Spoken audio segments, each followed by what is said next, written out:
get started with the show. Y'all definitely gonna want to hang around for surely. Go ahead and share this live. You already know, Lee. Welcome in. Peace and love to all of you to the Crystaline Mars show. I am your co-host, Mrs. Duuble Jones. I am the lady with the stones that come here and to leave us alone. And I'm a spiritual guide to assist you in his life in any way that I can.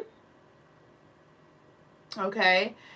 And I'm not saying F you. My bad. I was looking at my I was thinking about my rings, and I was like, wait, what planet is the pinky, and Mercury is the pinky, and Saturn is the middle finger. So I just was trying to like see something real quick. But anyway, yes, y'all meet us here every night. Head over to the website, crystalinemars.com, and grab this gorgeous, lovely. She is on sale for 20% off. For the next 48, we have a gorgeous rose quartz and amethyst copper wrapped necklace. Super freaking beautiful, man. Super beautiful. Don't you have something that goes with you? Oh, no, you're already sold. Damn. I was thinking about the gorgeous royalty cuff that we used to have, but our lovely purchased that. But you could pair it with some gorgeous rose quartz studs or some $10 amethyst studs that are on the website. Again, this piece is available to y'all. Thank y'all for y'all orders that y'all have placed.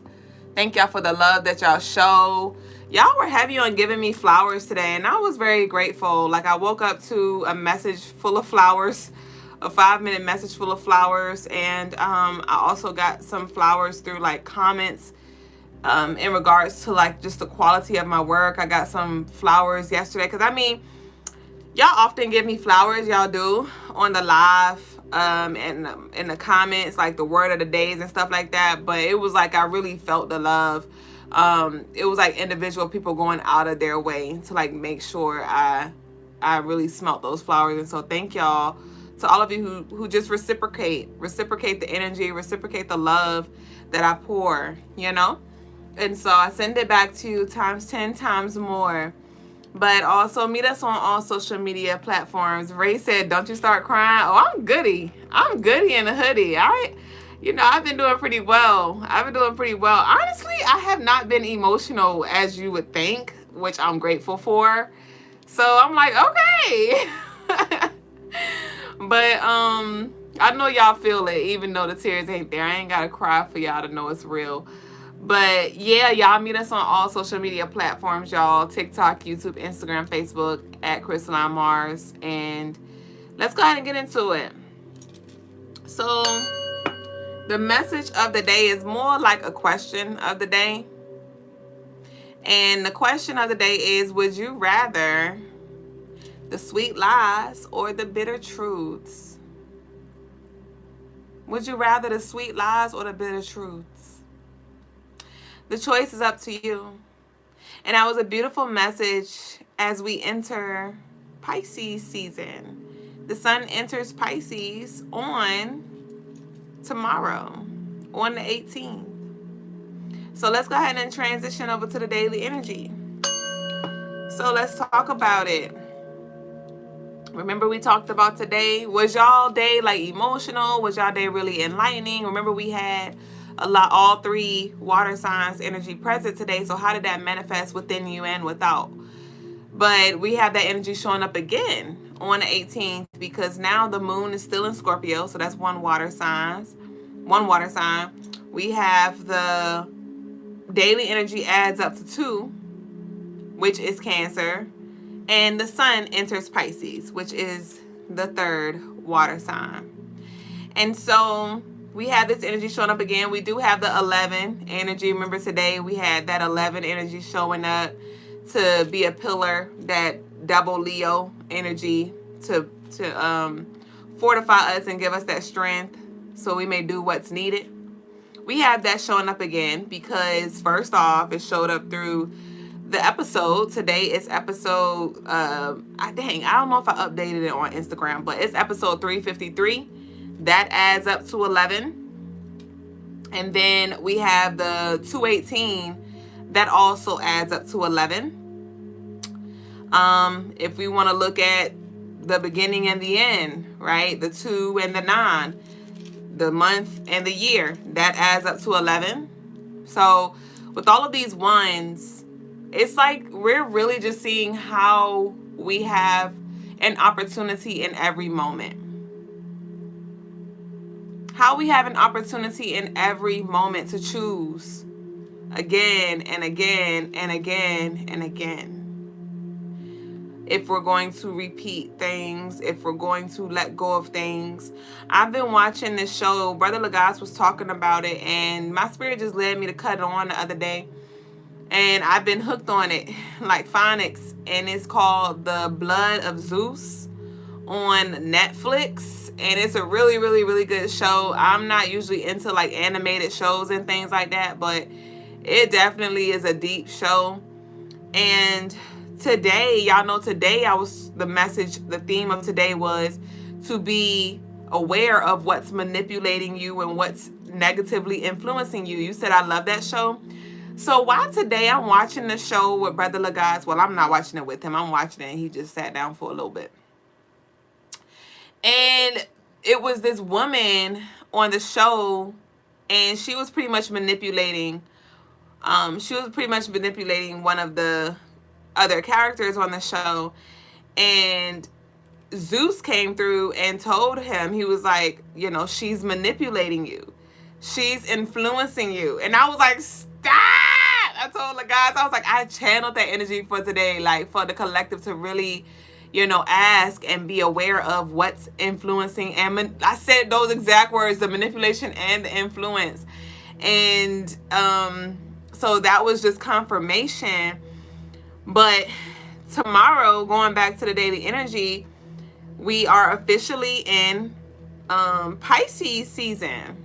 And Pisces is ruled by Neptune.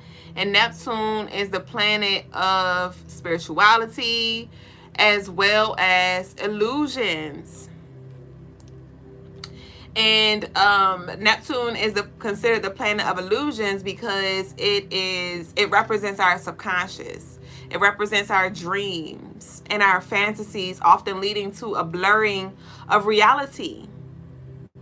And also a tendency to perceive things as we wish them to be rather than what they truly are. Okay, and so that can manifest as deception. That can manifest as self-deception or a susceptibility to being misled by people, by others. And again, just like creating illusions around our life and what we believe to be true.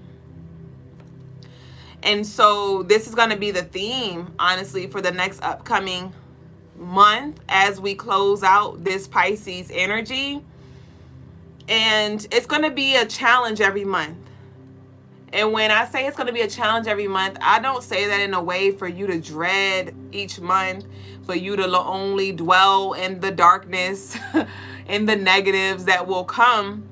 But I emphasize the challenge because it's challenge, but there is also triumph as well, you know. But the challenge because we're in a year 9, and that's what this year is about, challenging for us to what is it? Convert or die. Also on the show, y'all go look at that show. I told the guys, I said, they got more animes like this. And he was like, this is not anime, it's just an animated show. And I was like, I like this because this is not my stilo typically. But it was pretty much the demons that were trying to take over. And all of the beings that, all of the humans and things that they would try to take over, they would literally give them the option. They were like, convert or die. Convert or die. And I was just sitting with that, like, convert or die. Convert or die. And that is pretty much the manipulation that we are under. That is pretty much the, that's how that spiritual attack, how that enemy is trying to show up to get us to convert, right? To get us further away from transcendence, to get us further away from a higher path. But, you know, it's like that convert or die. And what do we fear most? You know, a lot of us fear death. A lot of us do fear death. You know, all of us may not, but a lot of us fear death. And so instead of us choosing to die to deactivate, because at least we say we are. A lot of us say that it is our goal to activate our being, to transcend, to evolve. But in order for us to activate certain versions of ourselves, we have to deactivate certain versions of ourselves. They can't coexist. They can't coexist. And so a lot of us are choosing conversion instead of surrendering and allowing ourselves to transform and evolve with this snake energy that is providing, or presenting rather, opportunities for us to do so. So will you convert or will you die? Are you going to do it or are you going to try? What is your why? These are things to think about. And merry birthday to you, the Golden Healer. And the Golden Healer said, I hope it's good energy for my birthday tomorrow. Something along those lines. And let's evolve that. Let's feel into, right? You study your numerology, you know your stuff. Let's feel into it and see what is. And then ask ourselves now, how can I use this energy? Rather it's sickening as hell, rather it's chaotic, rather it's good, happy, sad, whatever. What am I going to do with it? What am I going to do with it? What can I embrace? Because it may or may not be this beautiful day. But either way, what are your intentions in it? And that's for anybody. For everybody. Okay? And so, with that, that's the theme, like I said, with this, as we enter this Pisces season. And the smoke's going to be very thick tomorrow on the 18th, because we had that 9 energy showing up 3 times actually. 18 adds up to 9. Tuesday represents 9 in numerology, and the year 9. So we have that 999 energy, which is bringing smoke, which brings adversity, which brings challenge, right? But also it brings you opportunities for you to lead, for you to take leadership, for you to be fearless, for you to problem solve, for you to challenge your beliefs, okay? For you to seek the deeper meaning in all things, because we also have that Scorpio energy there as well with that 9. All right, so release the smoke. And it was interesting because usually I smoke all day. When I say I smoke all day, I mean I smudge all day. Like, I love burning resin all day. Like, my house is literally like a fucking Palo Santo down, resin down, sage down, like. But when I burn my resin and my Palo Santo, I usually use a charcoal disc. And so it produces a lot of smoke, which I like. So I typically only do that through the day and at night. I don't smoke the room before I go live, because again, it will smoke the room. It'll be really cloudy with a chance of meatballs in here. So instead I do it after the live to cleanse my energy. But I took a shower before the live and I had the smoke going to just cleanse. And my spirit led for me to bring my little smoke in here. So when I was recording the daily energy, the smoke was all, y'all know, like back in the day, I used to have the incense on the table, and so the smoke would be like in the camera. But I don't have that set up anymore, so the smoke be over there when I do have my incense burning. But being that I had the big smoke, I had the charcoal disc, it was like all in the camera as I was channeling release the smoke. And so with that release the smoke, that, I don't come here to tell y'all what y'all better do. I don't come here to tell y'all what y'all need to do. I'm just the messenger. And a lot of the times I just confirm what you already know anyway. Right? I am your spiritual accountability buddy. I'm that bitter truth Betty, and so with the clearing the smoke, I got a message. Do I sage every day? I do not sage every day. I Palo Santo every day. I smudge every day, but I don't use sage. So, releasing the smoke. A lot of y'all have already been receiving this download. A lot of y'all have already been going back and forth with this, right? Internal war when it comes to letting it go or continuing to do what you do. But with that release of smoke, it's really time for us to evolve our perception around smoke, around consuming what we call herbs from the earth, because things are not what they used to be. These things are not sourced how they used to be sourced. Do you know what you're really consuming? Unless it's homegrown, you really don't know what you're consuming. And why do you think that these things are legalized? And it's not about these things being bad or evil. But one, let's go back to health. Is it healthy? And we are not, I just want y'all to sit with this again. I'm not telling you what to do. I'm just sharing a perspective with you. And if it resonates, then I say. And if it don't, throw it away. But we are not built to inhale smoke, overheating our throat chakra. We're not. And we've used these things as tools up until this point. And that was cool until it wasn't. And again, things are not what they used to be. And when it comes to all things, it's all energy manifested.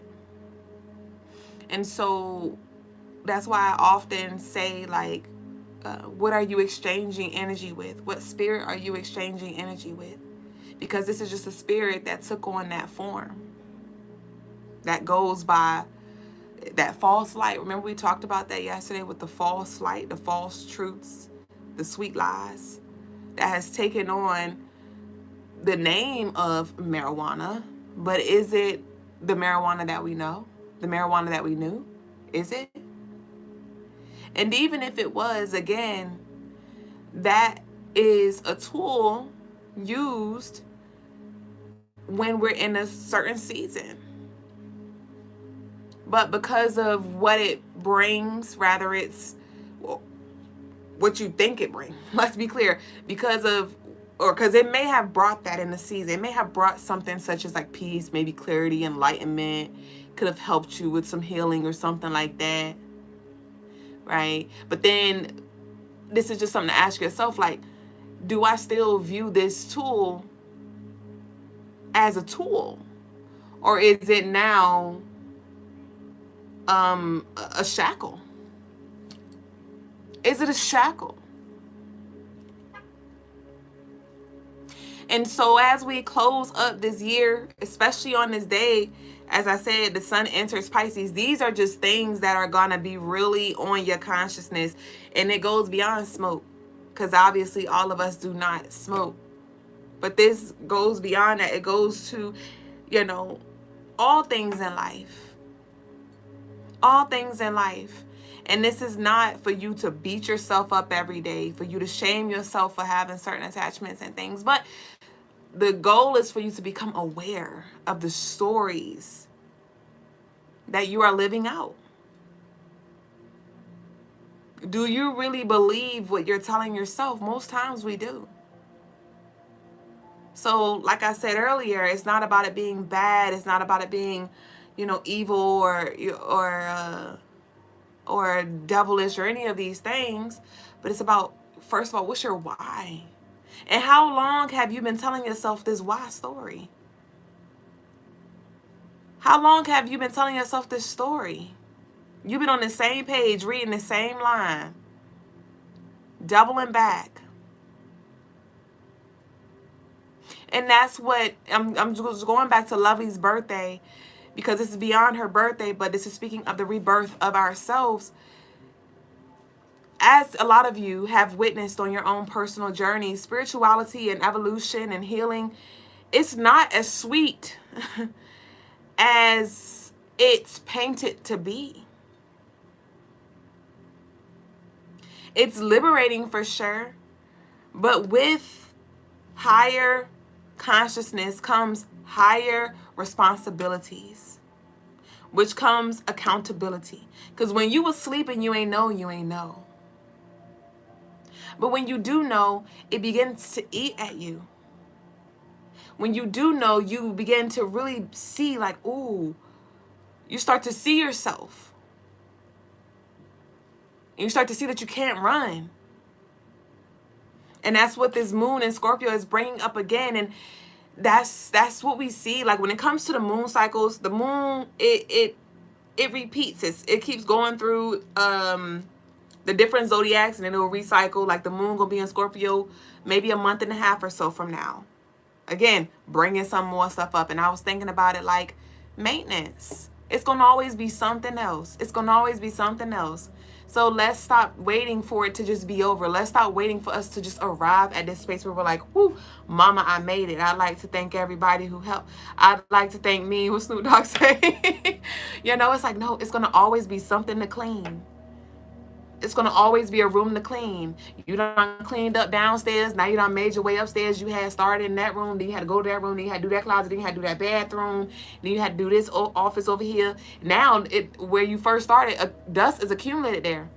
So here go the moon in Scorpio. We got to go back to the dust that's down there. Then we got to do it all over again. It's going to always be some work to be done. It's always going to be some newer, higher truths that we can actually adopt. And that's the thing too. It's not about things being right or wrong, right? Truth or lies. It's more so about understanding that many things can be true at once. It just depends on what your perspective is. It depends on what angle you're looking from. It depends on what level of consciousness you're on. So yes, this could have been serving you in one season of your life at one specific time or whatever. That was true. Okay, but there is also another truth, a higher truth. And that is what this Aquarius energy was inviting in as it ushered us into Pisces. Like, all right, now let's go higher and higher and higher. Let's unlock that natural higher consciousness without relying on these tools externally, because then we become hostage, we become a prisoner, we become attached to those things, and we give that our power. Oh, without that I can't reach that, without that I can't do that, without them I can't do. So again, on this day, on the 18th, this is a very thorough message that's coming through from the daily energy. But these are things that are going to be really coming to the forefront starting tomorrow. So release the smoke, the foggy mirrors. Okay? Is it worth trying to repair? I channeled that as well. All right? So there could be some bitter truths that you're being called to accept in regards to family matters, in regards to friends, in regards to certain relationships. Some things and people you got to let go. And so on this day, and even as we're in this Pisces energy, we have the energy of healing here as well. So it's not just about you asking and answering, but also inviting in some healing. And again, what's your story around healing? That's also a loop and a trap that we fall into. Oh, I'm healing, I'm healing, I'm healing, I'm healing, I'm healing, I'm healing. We are always healing, but are you using this healing around a certain situation or circumstance as a crutch to keep you where you are? You know what I mean? It's time for us to really do some soul reclamation, some power reclamation, exercising spiritually, fortifying ourselves spiritually and mentally, so we can actually make some changes for real, within ourselves. All right. So this will be a good day to really just literally clean your mirrors. All right. And reflect on past experiences to gain insight. All right. Learn from mistakes. Draw on positive memories for motivation and apply lessons learned to current situations. Lastly, we done, y'all. Spirits, I got the download to healthily release your emotions and your inner tension. Bring your attention to your inner tension. The inner tension in your body. Where do you feel the tightness? What energy is stagnant? What chakra is that connected to? So release these emotions and inner tension healthily, via journaling, exercising, yoga, breath work. What is it? EFT tapping, talking to someone. And so that's the daily energy, y'all. The color for the day is white. We want to bring in that cleansing. So that white, you got that white? Y'all remember that white? Brother Logas, that was a lesson of the day a while ago. Whatever it takes energy. Do you have that whatever it takes energy? You got that white. So we coming in with that white. All right. The crystals for the day are jet, dragon's bloodstone, red jasper, and unakite. The rituals for the day are leave me the F alone, cut and clear, and a healing the past ritual. Y'all want to book any personal services? I would recommend everybody book. Everybody book a spiritual clearing and or an in-depth birth chart reading. All right. The Golden Healer said, and I planned on wearing a white outfit tomorrow. Look at you. Look at you. And you entering your 34. So that's your 7 year. This your 7 year. You're entering your Pisces year. So yeah, all this Pisces energy that I'm talking about, baby, that we're going to be experiencing for the next, for the next month, baby, this your next year. So definitely you're going to have some smoke clearing this year, and it's going to be challenging. It's going to be challenging, but you got this. You got it. But yeah. Let's go. Let's fucking go. Ashe, yo. I see y'all with the white hearts. Look at y'all. So let's go ahead and flow, y'all, into the tarot tea time, you and me time. And if y'all want a live reading, y'all can send y'all love offerings in through Cash App, PayPal, Apple Pay, Zelle. I might slide in a spiritual exercise as well. We're going to see. Kind of got carried away with the daily energy. But it's okay. Look, maybe I was compensating from it being cut short on a daily energy on YouTube. You said, this is a year 7 for me as well. Wow, Ashe.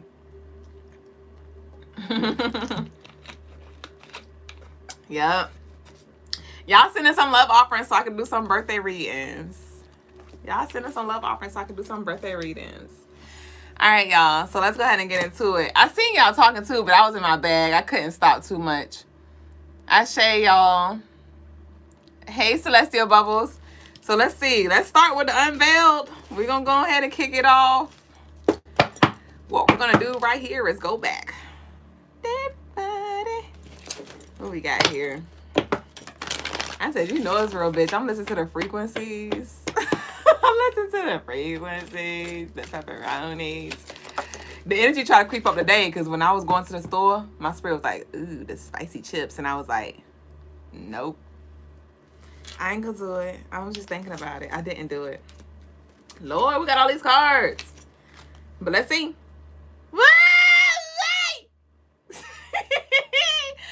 All right, so I'm pulling from our Unveiled Oracle deck available on CrystalineMars.com for only $30. Go get your a copy if you hadn't already. But we have the Truth Hurts. You want the bitter truths? Come on. The truth hurts, but it creates room to grow and heal. Accept it when it is revealed. And so it's time for you to go ahead and start shifting, if you hadn't already, your focus on self. We talked about that. Up until this point, we've been seeing our reflections of self. We've been seeing, where people are choosing to stay, where and how that's showing up within ourselves, where we're choosing to leave, We've been seeing like people's projections and all of these things, people's shadows and even their lights. And now it's like, okay, now let's go inward. Let's go in. Let's go ahead and shift focus. Cross-eyed bitch.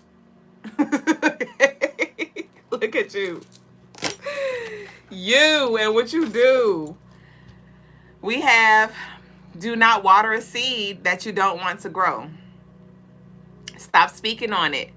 Dehydrated. Mind your business and business your mind. Elevate. Flow. You will reap what you sow. So do not water a seed that you don't want to grow.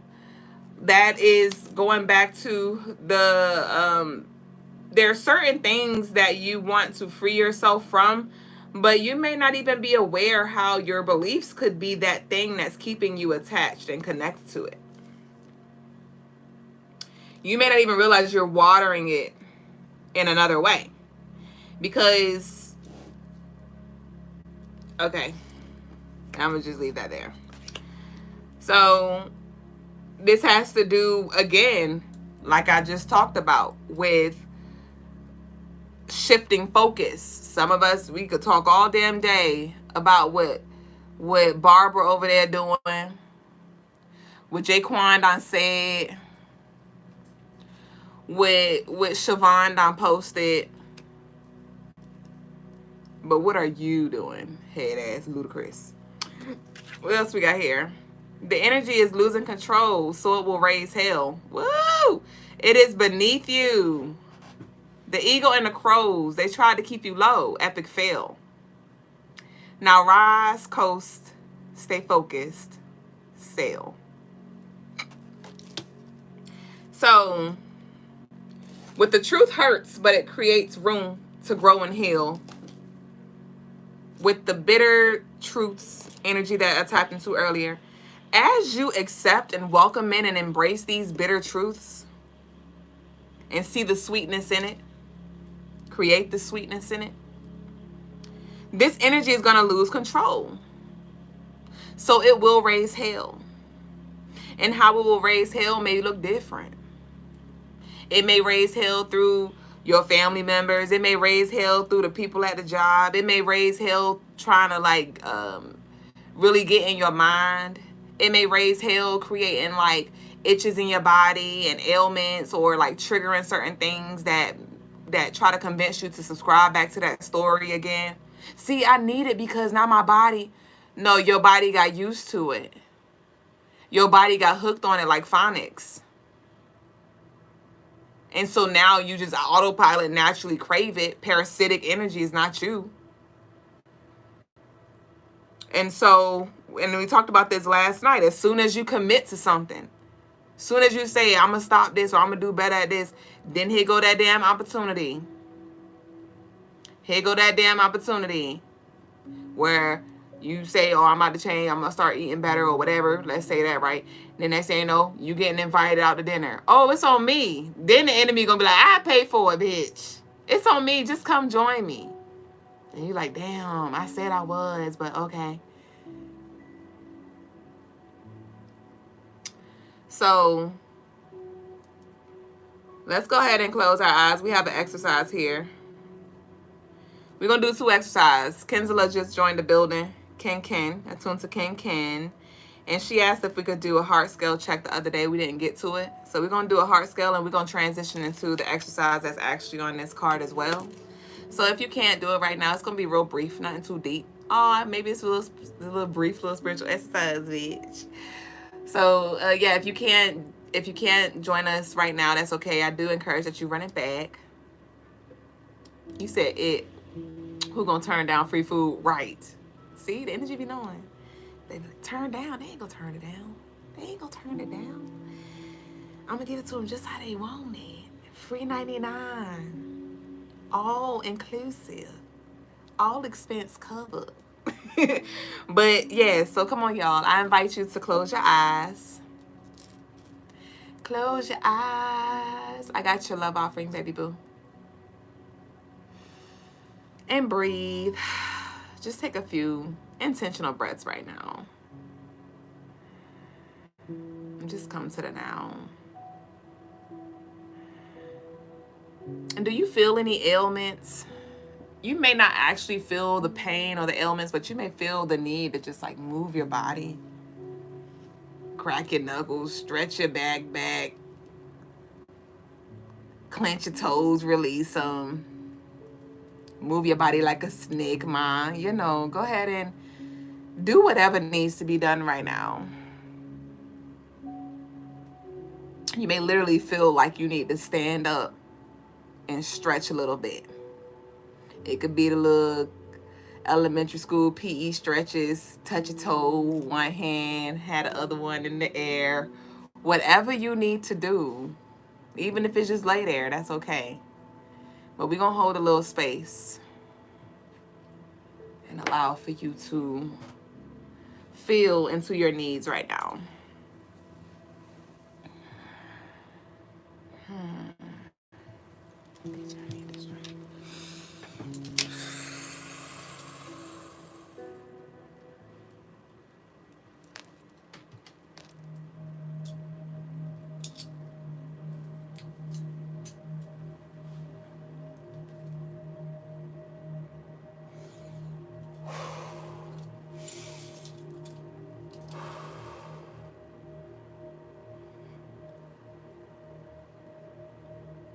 Ooh.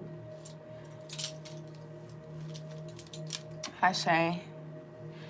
So now I invite you to keep your eyes closed.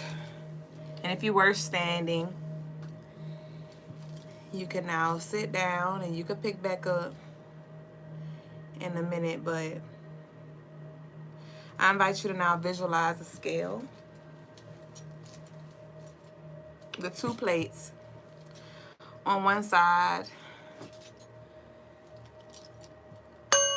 Anubis places a feather, a white feather. And on the other side of the plate, Ma'at places your heart. Observe your scales. And the goal is for your heart to be equal, as light as the feather. If your heart is lower than the feather, that symbolizes some heaviness in the heart chakra. Inviting in some healing, some compassion, some love, some understanding, acceptance, releasing. If your heart is lighter than the feather, job well done. Job well done. That is the current position of your heart, your current heart posture. And now I want you to visualize clouds and a blue sky surrounding you.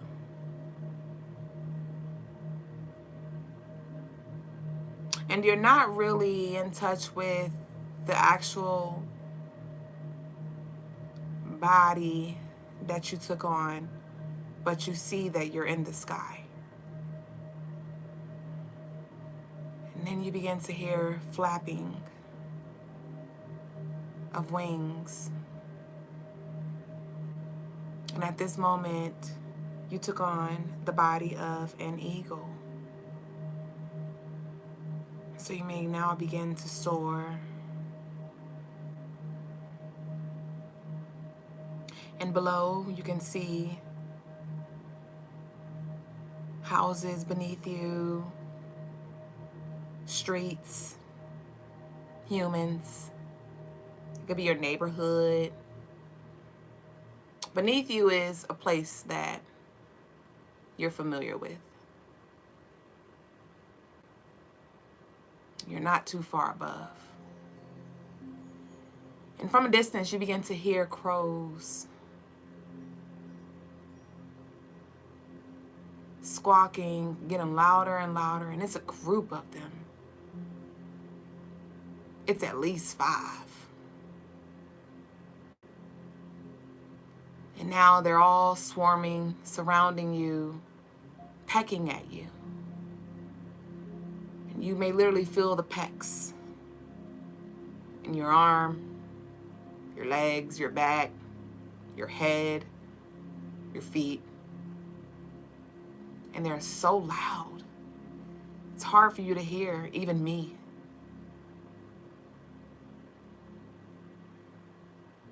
But I want you to continue to fly. And now let's begin to accelerate,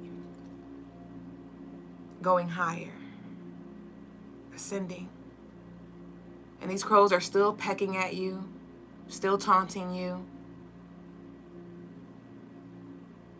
You're getting higher. And as you get higher, the number of crows begin to lessen. Their volume begins to quiet.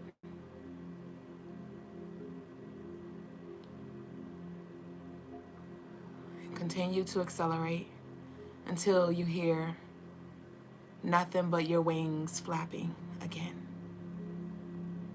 You hear the wind blowing. And now beneath you, you see storm clouds.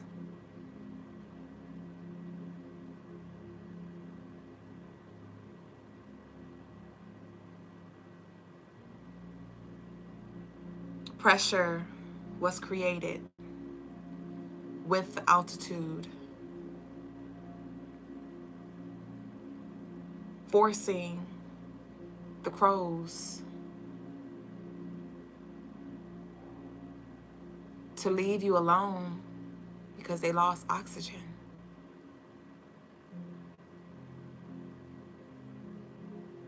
I pray that whatever it is that you're battling, whatever energy is leeching onto you, whatever energy you are leeching onto, whether it's consciously or unconsciously, subconsciously,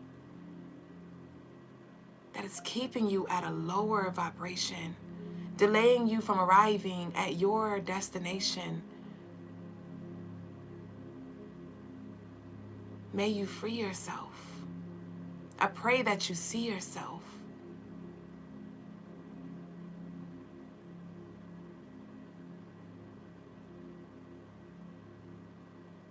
I pray that you see your healthiest self, your strongest self.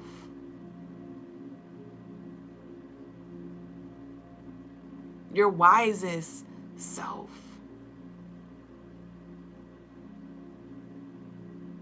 Your most balanced self. Your purest self, your cleansed self, your future self. I pray that all illusions and all lies that you have subscribed to, may the truth be revealed. And may you be fortified with all of the strength and the power and the wisdom and the knowledge and the resources for you to create a new narrative, for you to create a life that's worth living, that has longevity.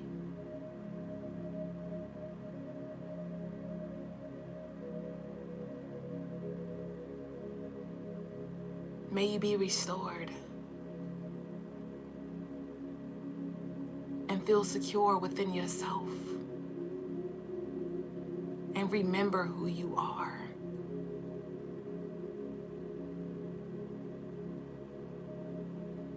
And with this, we say Ashe, Asante, and Amen. Ime Kamalika. It is done.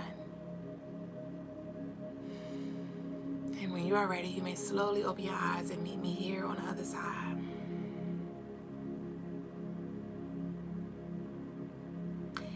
And I'm not sure if they have an eagle emoji. If they do, I invite you to drop an eagle emoji. You could drop a white heart. You could drop a feather or a bird. Yeah, I believe they have a bird emoji, but an eagle, like a hawk emoji or an eagle emoji. Ashe.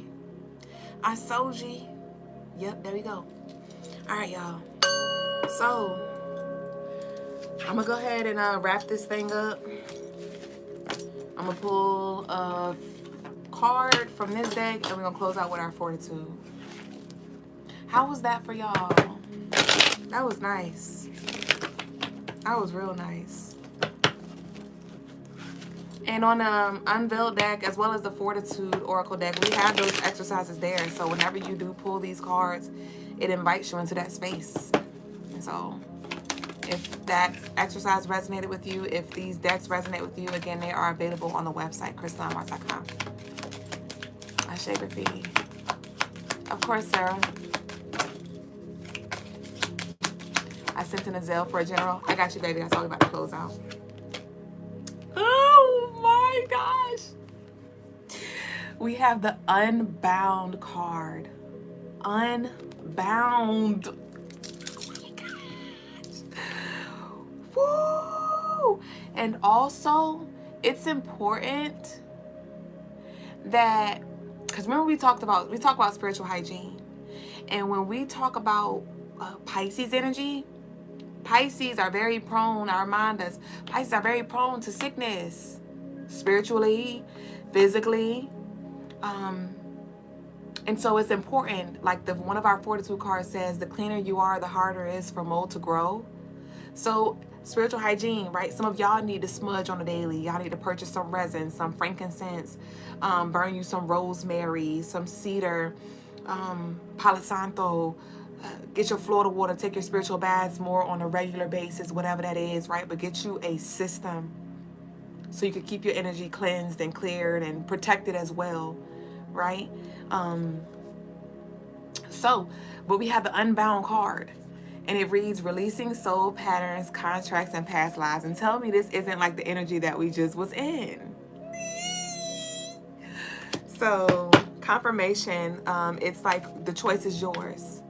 You want the bitter truths or the sweet lies?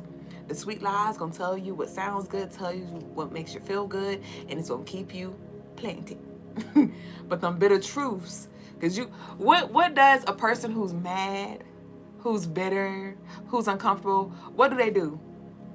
They be ready to fucking go. They be ready to go. They be ready to go. Ready to blow. Like, get me out. I gotta go. I gotta go. Where my purse? Where my bag? Where my car keys? I gotta go. So them bitter truths gonna get you fucking going.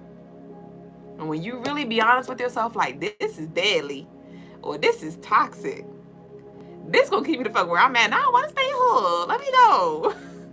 That is gonna be the thing that keeps you going.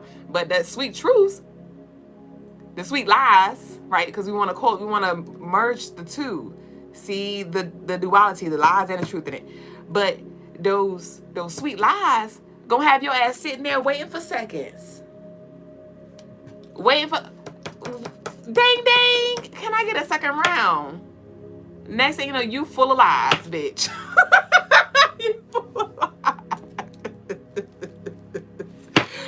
Beer belly, lied ass smelly. I just wanted to rhyme. That didn't go. But yes, you already know. Come on.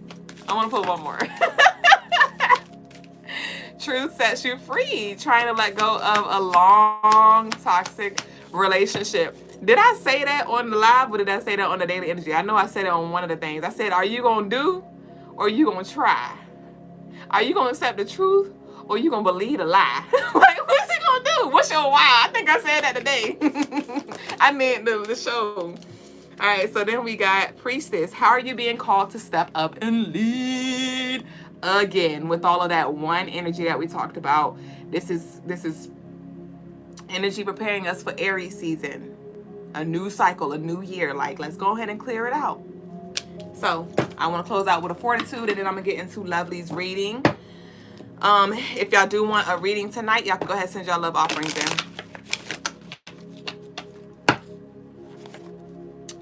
Sarah said, I could look at his phone, all of the answers there, but it makes me so mad. I already know exactly, no point in reading the details. I want to know if he's talking about me with somebody, though, especially if it's like an ex-friend.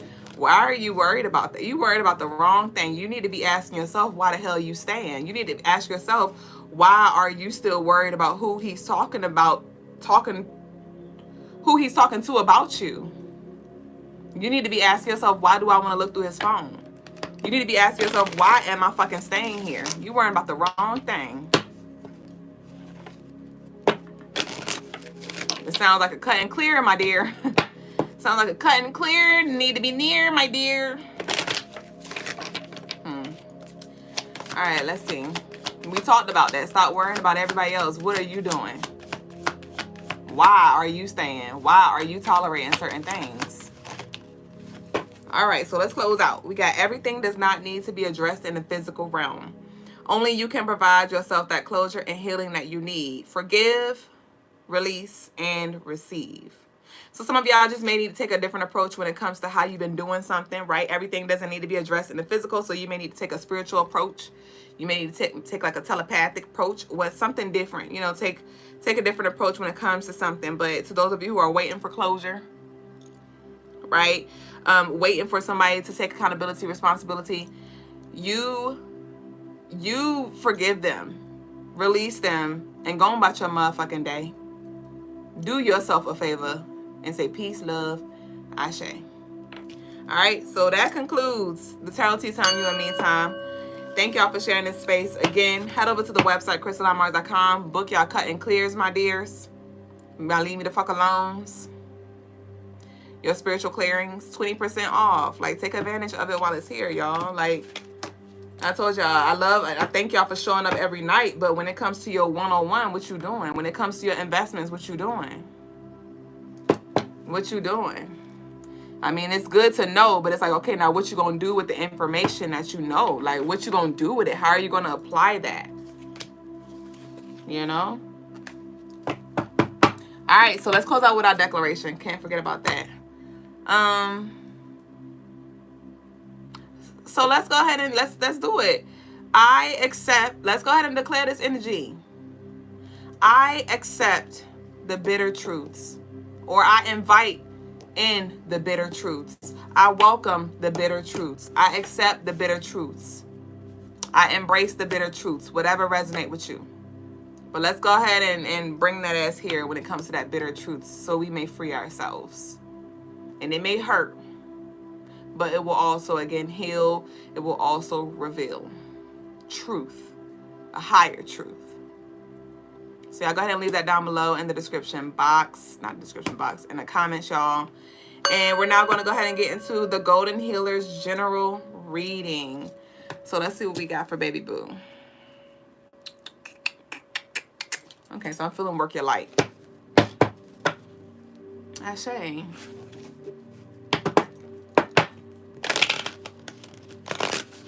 Yup. Of course, Sarah, you know we're going to keep it a buck over here. If you didn't know, now you know. When they say, I tell you the truth because I love you. Oh, no, they usually say, I lie to you because I love you. Bullshit. I lie because I love you. You lie because you love experiencing me. That's what it is. You don't love me. You love experiencing me. So you're going to tell me just what I want to hear so I can stay here. All right, so let's see. What's up with baby boo? Golden Healer. What does Golden Healer need to know, general? Okay. So we have what is not aligned or needs to change. We talked about this with this 7-year. What is not aligned or needs to change? That's a question. And if you knew you would be supported, what would you do? If you knew you would be supported, what would you do? And Spirit's calling for you to really sit with that question. That ain't something you got to answer right now. Like, just kind of like let it unfold. Let this thing unfold for you, because you may just off the rips think you have an answer, but Spirit's like, take some time to really like sit with that. But yeah, Spirit's definitely calling for you to ask and become aware of what is not aligned and needs to change.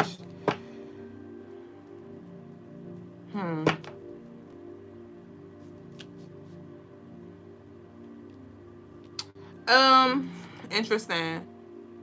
So it does. It's interesting. It's like, we all have our own inner things that we, sometimes hide from people. But it's something that, it's like this two-sided energy that I'm picking up from you, where it's like, it's really something that you are covering up. I don't know what it is. It could be something positive. It could be something that you deem more negative. But it's something that you have yet to embrace about yourself, and you hide. You hide in some kind of comfort. Something that brings you comfort. It's bringing like that smoke, like that illusion. It was like you'll escape some kind of truth by telling yourself some self-fulfilling prophecy or something that just makes you feel like validated in that moment. So again, you may have to have some bitter truths with yourself, be honest.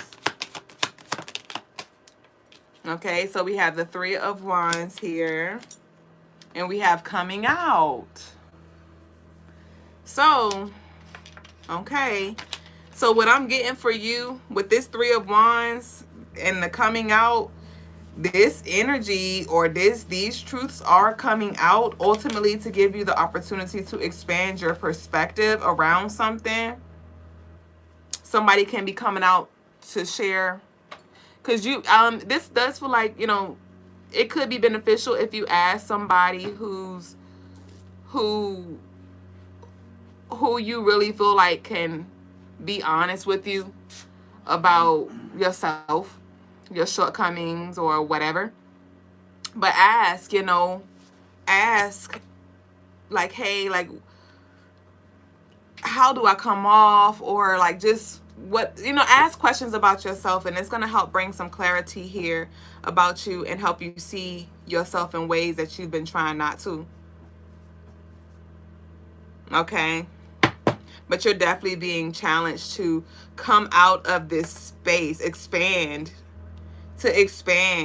But you're definitely going to have to like deactivate certain things, unsubscribe from certain things, because something is limiting your perspective here. We have the Three of Swords. So we have this 33. We coming out of this 33 energy. And this year has been very enlightening for you. And so now it's like, how are you going to apply that? What are you now going to do with it?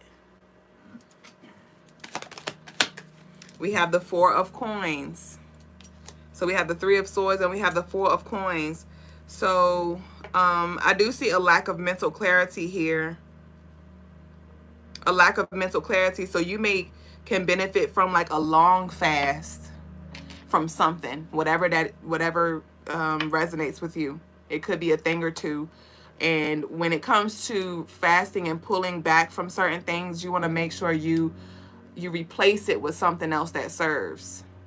Because if you don't, you'll just leave that void there, which will make it easier for you to just fall back into habit. But if you replace it with something that is going to serve you, rather it's like, a prayer, rather it, like say, for example, you smoke to bring you clarity, and you want to fast from smoking.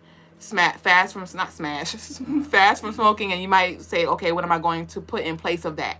When I typically want to go to smoke, or at night, that's normally my come down thing. What am I going to do at night? Am I going to drink some lavender tea? Or am I going to say a prayer? Am I going to do my singing bowl? Whatever that may be. It's just about replacing that with something healthy or healthier that's going to help you achieve your goal. Okay, so that's what I get. It's just heavy on like taking a different approach to something. And we have the Devil here. So yeah, this is definitely have to do with unhealthy attachments, karmic energy that you just continuously repeat for you to reflect on. Okay, and hold yourself accountable, because Capricorn is the bitter truth type energy, you know, Capricorns like that. I'm not going to sugarcoat. I'm going to just call a spade a spade. Bitch, that's not a diamond. That's not a heart. It is a spade. You know? So invite that energy and be honest with yourself.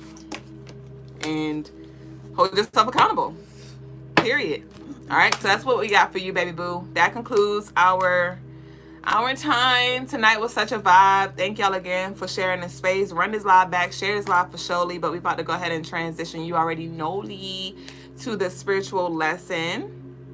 And if y'all would like to send some love offerings, then y'all know we accept all blessings down below. Ashe. And merry birthday again to you, baby boo. Ashe, Kenza love.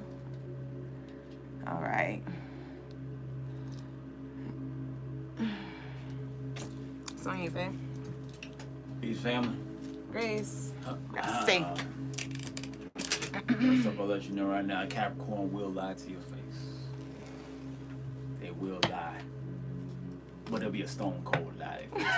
A Capricorn will lie, but they'll tell it like it's the truth, though, and you'll believe it. Capricorn energy will say it like it's true because they won't smile, they won't smirk, they will be cold, face like the sky is green. Okay. And then convince you that it's green too, right? So you do gotta be careful with them Capricorn. That's the other side of it, because the other side will be very upfront and honest too. So that's just the other side. Capricorns are very upfront. People get that confused with honesty. Okay.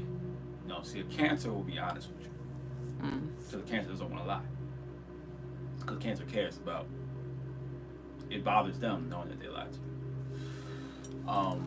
I should do a whole thing about how the zodiacs lie. Yes, we waiting on it. All right, let me write that down. Come on. We're still waiting. We waiting on the other one. We were saying why zodiac signs like to be lied to. So I look forward to it. I don't know if I'm really good. We have to go back and forth on that one. I would love to sit here with you. That's one of them ones where I have a lot to say. Yeah, how do zodiacs lie? I can definitely do that. Come on with it. I can do how they like. But you got to put that on the list, because you put on the list, but when we going to get to it? Next year? Never know. See, I need to know. I want to do it tomorrow. Never know. Dang. We going to be all forgot about it. Depends what's inspiring me at the time. Well, man, you be inspired to talk about it sooner than later. Okay. I would do it tonight, but see, I might be here longer than what I need to tonight. And tonight it's early. And tonight I don't need to. We got time. It's 9:44. Well, she has time. So I feel like I could be here a while doing that one. Yeah, I'm gonna do that one when I know. Because that's a conversation. I'm gonna do that one, how the zodiacs lie, if they even lie. Because not all of them lie, but okay. Not all of them lie. Cause some of anyway. So, but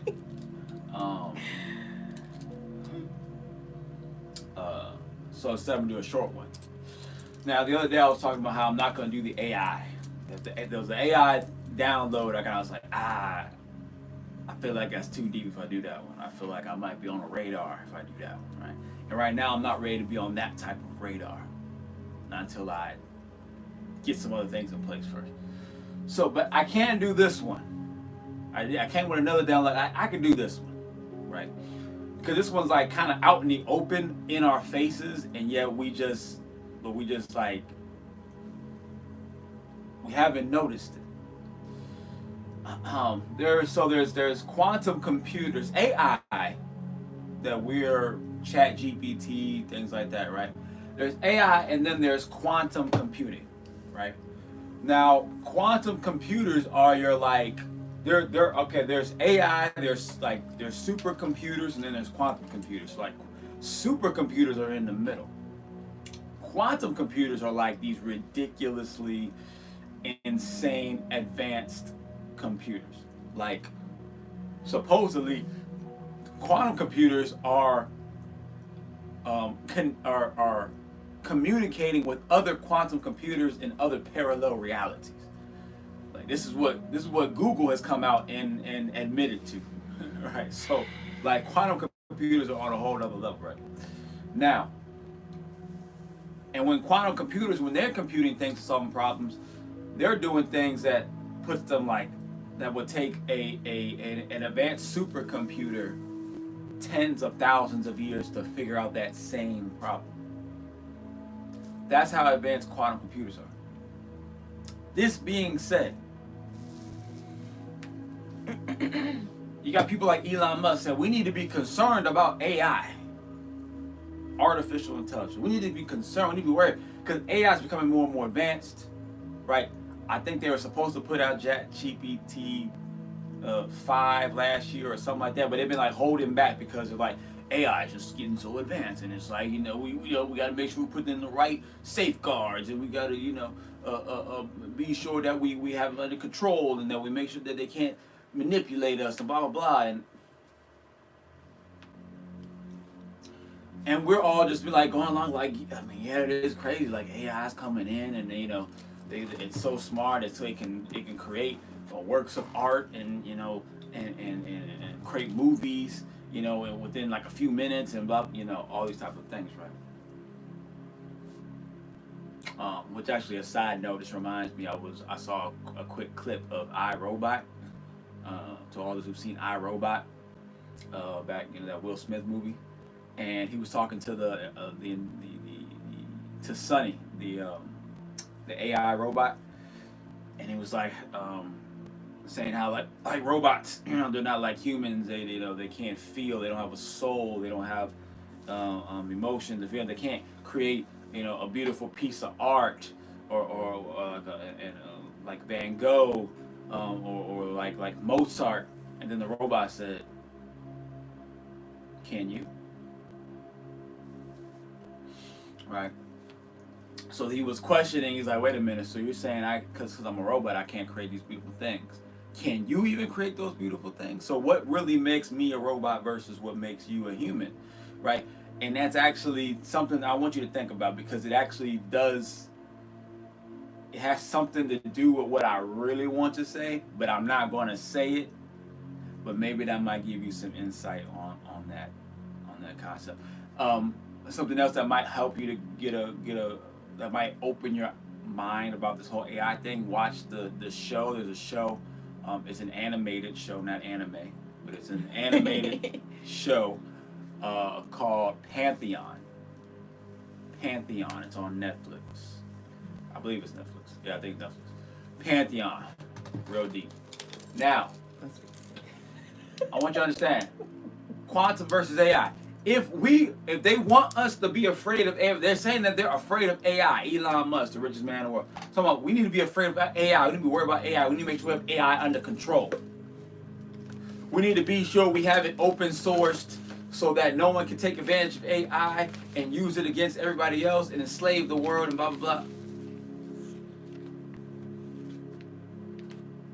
How is AI a threat when quantum computers are 1 million years more advanced than AI?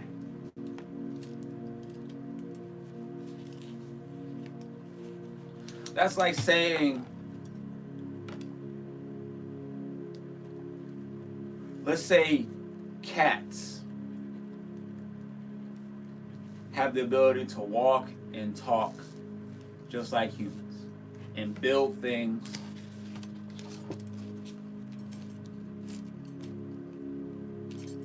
And if you know anything about cats, they'll eat a person if they could. They're just not big enough. So it's like, all right, I guess I'll eat this mouse. Right? But imagine cats. They still the same size that they are now, but they can walk and talk and move around. But then you got, let's say you have certain people who are these scientists who are working on creating these chips that make dogs twice as smart than what they originally are. Right? It's not that they can't walk and talk, nothing like that, but they're just twice as smart, so they can understand your language. Right? They can do exactly what it is that you tell them. They don't have to train them. They just understand it, right off the rip, right?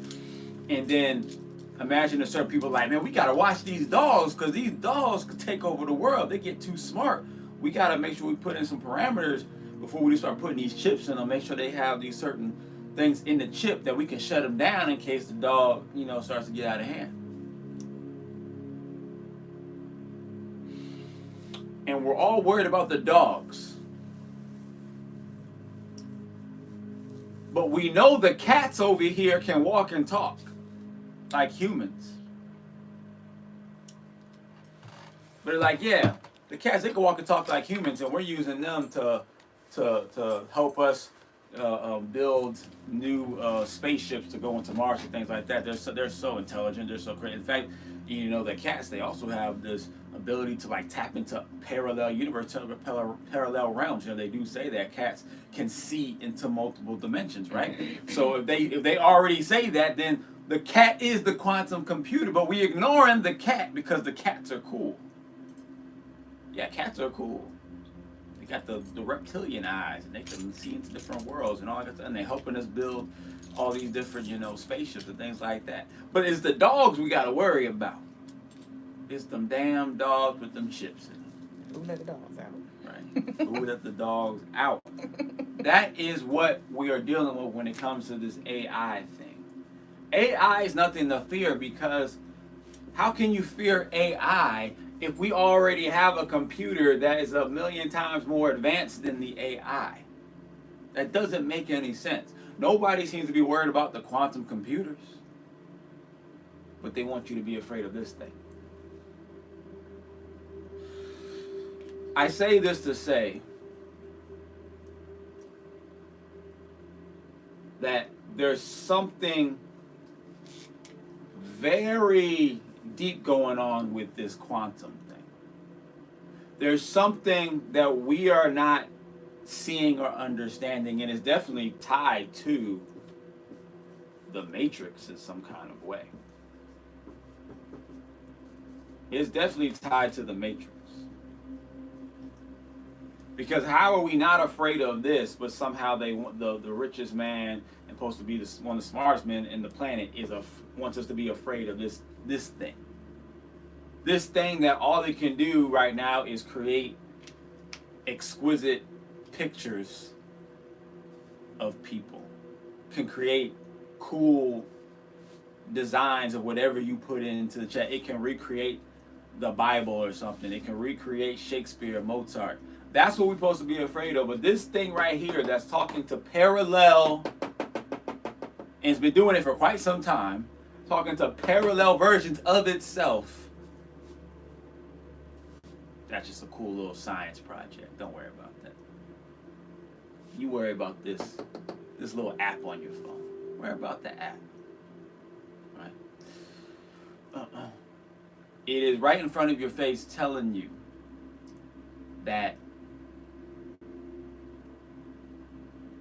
this realm that we are living in, this existence, is the artificial. That's what's artificial. Because this doesn't make any sense. This doesn't make any sense to not be worried about this unless this thing right here is in some way controlling, manipulating, influencing our current existence and reality. Right? And though that might seem deep, and though that might seem possibly like whoa, that's an important thing, that's a crazy thing to think about, that still is not the weirdest or the craziest that it can get. This coming to this realization it just makes sense because it's so in our face that someone has to think about it. I'm sure I'm not the first one who thought about it, right?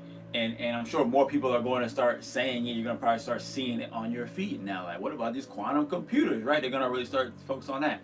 But that's just something that's bound to happen because it's already out in the open. It's already out in the open, right? But there's some other things dealing with these concepts, this quantum and this AI, and it's really actually tied more to quantum than it is AI. It's kind of like a combination of both. it's something deeper tied to these things. That is, if we all knew the truth of what I think the truth is,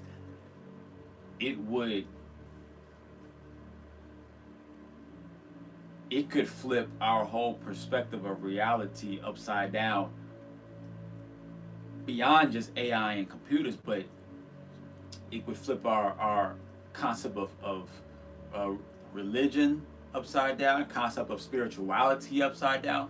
It would flip our concept of aliens upside down. Everything would be flipped.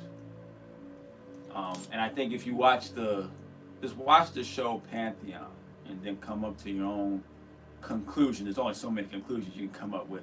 Watch that show, and then, because the show's there, it's not like it's some hidden show. It's on Netflix. Watch the show Pantheon, and then you should be able to start putting the pieces together. I'm just gonna lay out the breadcrumbs and see where you get to. Ashe, so that's today's spiritual lesson for today, and we'll go ahead into the Q&A section. Ashe.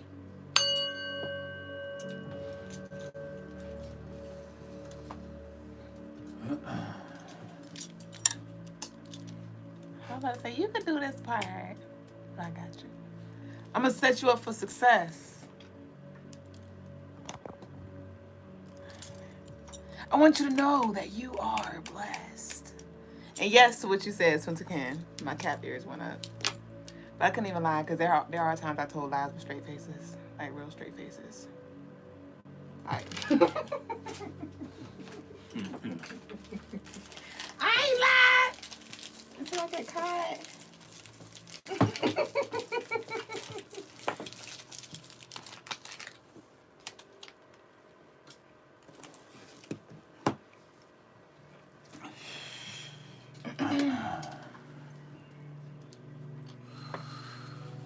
Let's see, I'll share peace over to the Facebookers, peace to the OGs on IG, very interesting to the tune Ken Ashe.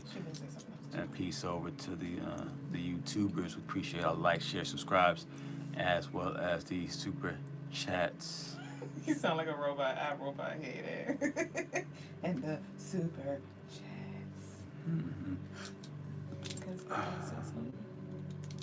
Big Cap, the sky is green. I mean, the Capricorn, are they not, is it not where the cap comes from? The original Kappas. The Kappas. We just be challenging people. They the Kappas. We be challenging, that's all. Challenging truths. Right. You know, the Baphomet is a Capricorn. Interesting. Ashe. There's... Let's see. We talking about Tuna Ken said. We talking about saying your Capricorn moon. Oh. It's like, excuse me. No. Is that what you talking about? No. What are you talking You said something after that. No. What's crazy, Tuna Ken said, what's crazy is I swear I was up early this rising, writing down exactly what we talked about in today's tarot tea time and the spiritual lesson. I channeled all of this earlier. Confirmation, Ashe, Tuna Ken, Ashe. Right. Yeah, if you look at the Pantheon show, the series, it's all dealing with the AI world, or quantum world, or the internet in a sense. And there was a really good scene where you had these two beings who are in this, their brains are downloaded into the internet, onto software, onto hardware, because they both had died, and then their brains got uploaded, their consciousness got uploaded. And there was a woman and a man, right? And the woman, she had been uploaded longer than him. The man been uploaded for a while too, but she had been uploaded even longer and had been aware of her upload longer than him. So at one point, she was like talking to him. She was like, "Why are you stuck in this little office thing, right?" Because he was so used to being in his office part of the internet, his office, like his safe haven. And she was like, "This is all in your mind. None of this is real, right?" And he was trying. She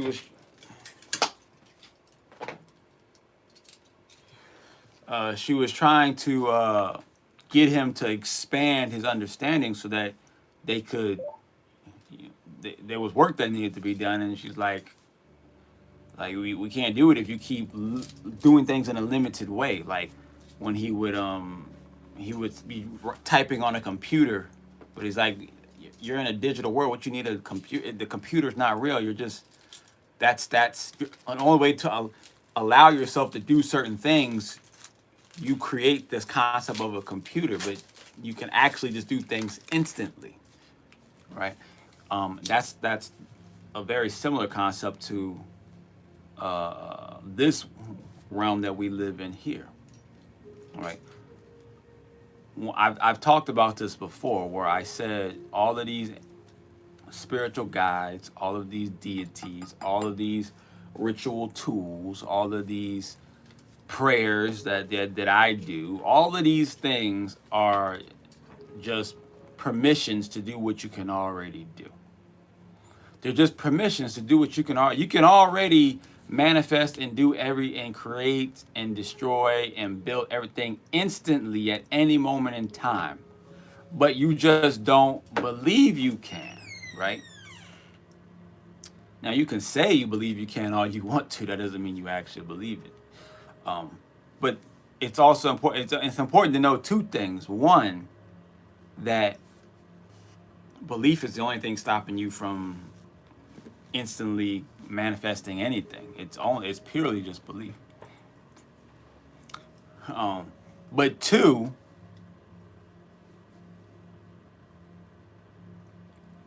even though it's purely just belief, you do have to convince yourself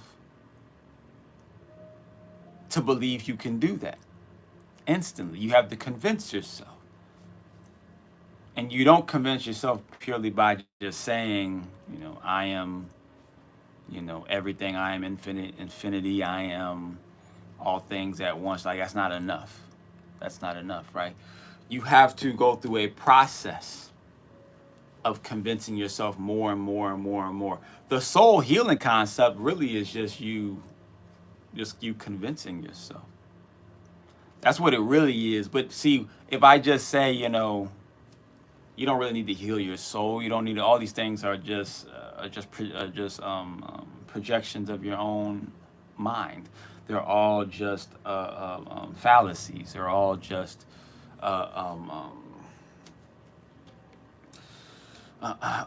what's it called? Hallucinations, almost in a sense. They're just false realities, right? If I say that, you're not going to be able to overcome the certain barriers that you're just not going to be able to overcome. That's not enough, right? So you have to start where you are, right? I start where I'm at as well. I understand that even though I might know this thing as the truth, that everything can be instantly created, manifested, destroyed, or whatever, just by thought. Even though I know that, I still understand, I still truthful to myself that, yeah, but there's certain aspects of you that don't believe that. You don't really need to heal your soul at all, but your soul, certain aspects of your soul believes it needs to be healed. Therefore, you should listen to yourself and say, okay, a certain aspect of me knows that this is all bullshit, but since certain aspects of me still believe in this thing, certain aspects of me are still afraid of spiders, certain aspects of me are still worried about money, then I will listen to those fears and to those things, and I will do my best to acknowledge them, to cater to them, to slowly work through them, to overcome them, to to learn past them until eventually I can let that go and then move on to the next level of belief, or basically put it this way, next level of trust. Until I get to the point to where I trust enough to let this go, then I trust enough to let this go, and I trust. So you're building trust. You have to build trust with yourself, and the rituals, the incantations, the metaphysics, the numerology, the zodiacs, the offerings, the prayers, all of these things are just a way to help you build trust. And if we just don't recognize it as that. It's hard for people to recognize both, that one, it's all bullshit, but two, it's all necessary. It's either it's all necessary for us to do all these things and all these prayers and all of these incantations, all these offerings, and then you get stuck in that and can't move past that, can't move away from it, or it's like, oh, it's all just bullshit, I don't need to do none of that stuff. Right, you don't. But at the same time, you say you don't need to do none of that stuff, but you can't seem to get out of three-dimensional living. You can't get out of the three-dimensional matrix either. So you have to understand both, the duality. You got to live in both, the duality. Understand this bullshit, but also understand I'm locked into this bullshit, so I need to build that trust in myself, and as I build it, I can slowly let go of said bullshit until eventually I reach a point where I don't need none of it, and then I can just become an instant manifesting, God in a sense, right? But it does take time, and you got to take time with yourself. You have to be patient with your own self revolution. Peace to Tanner out in Oregon, Ashe. Peace to Wins 9. Peace to Graffiti. I just finished a sketch of both shooting our shades of graffiti. Tuna Ken says, can I get a spiritual clearing? I want to remove fears of accepting all parts of myself, and so I can trust and feel safe enough to share all parts of me with the world. Can I get a spiritual clearing? I want to remove fears of accepting all parts of myself, so I can trust and feel safe enough to share all parts of me in the world.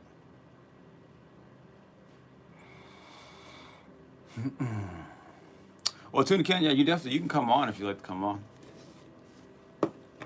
I'm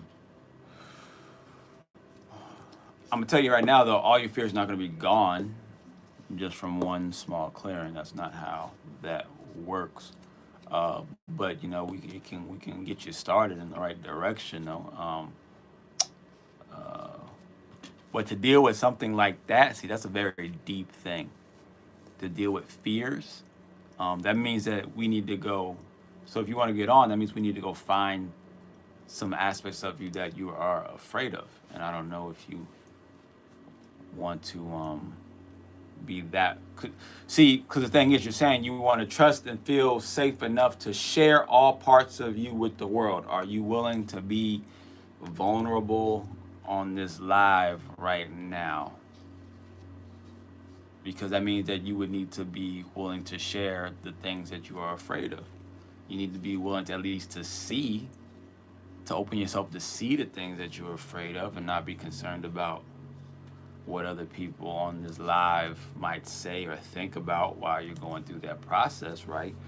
The things that you're afraid of that would make you cry, the things that would make you feel, just those type of things. So that's something that you would have to, if you're comfortable enough to do that, then sure, why not? You can come on up, but I don't want to put you on the spot like that if you're not really ready for that level of work. Otherwise, we could maybe do something, Or we can do something light. We can do something light. But if we do something light, then you just understand that that's not going to remove it. It's just going to temporarily make you feel lighter, you know, which is fine too. If you just want to feel lighter at this moment, right? You just want to feel like you want to get some of this maybe weight off of you. We can just do something like that, and we don't have to go that deep, right? You know, it's up to you though. It's up to you.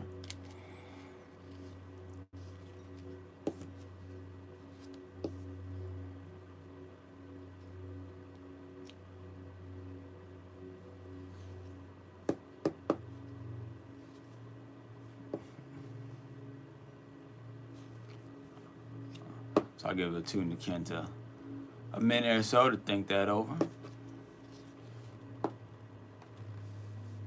Think that over. Right.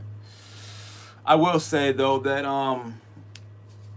your revolution does not require you to share your weaknesses with the world. It doesn't require that at all. Not even in the slightest.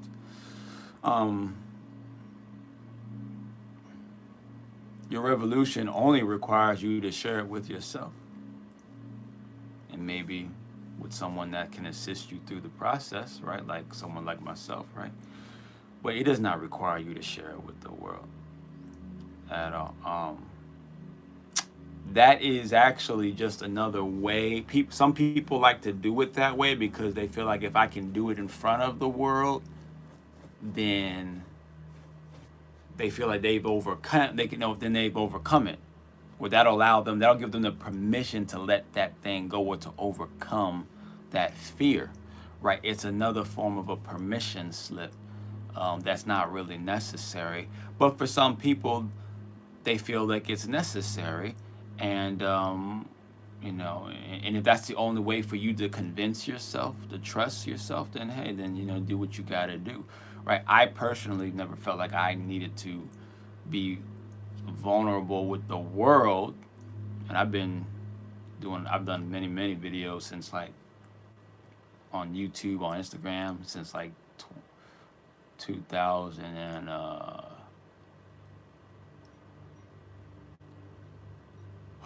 when did I start doing videos? Like 2000 and like 12 or 13, right?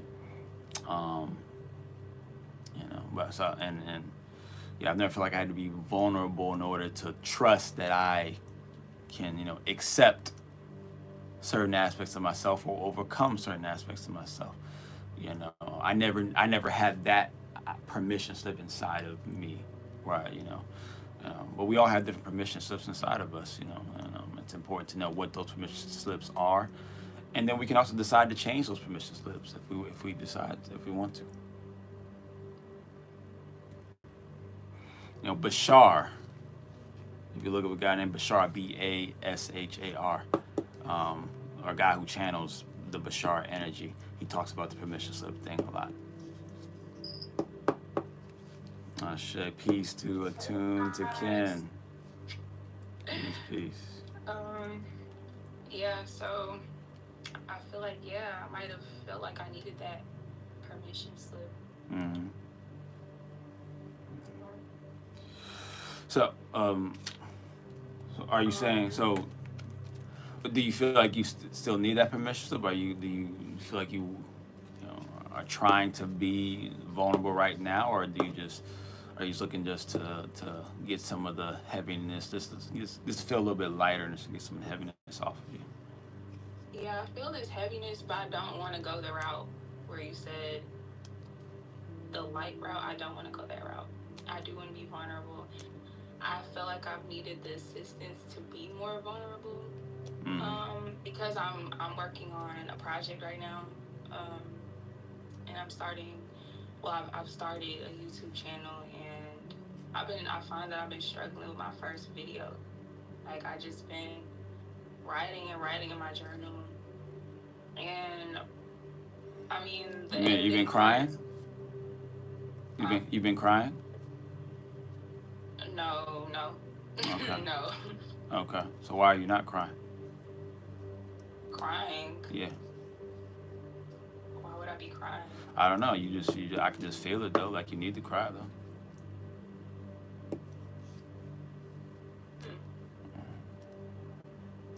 Like so, what's making you feel so what's so heavy that it makes you want to cry? Where you feel like you don't know, like you feel like boxed in, or you feel like what is that? Like you feel stuck. What is that? I don't know. That's why I felt I needed to come on here for a clearing, because I was like, I'm trying to figure that out. That's probably also why I asked for the heart check too, with Duublé. But I don't know. It would probably be a number of things. Well, go ahead, close your eyes. Okay. Close your eyes. And take a deep breath.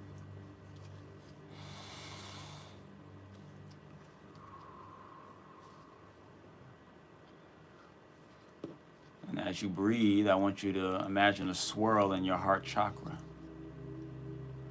rotating over to your right. We want to rotate it to the right as you breathe because we want to unlock what's hidden in the heart chakra. If we wanted to stimulate and utilize heart chakra, we would go to the left, but we actually want to just open it up like a box. And as you begin to rotate it, imagine a green heart.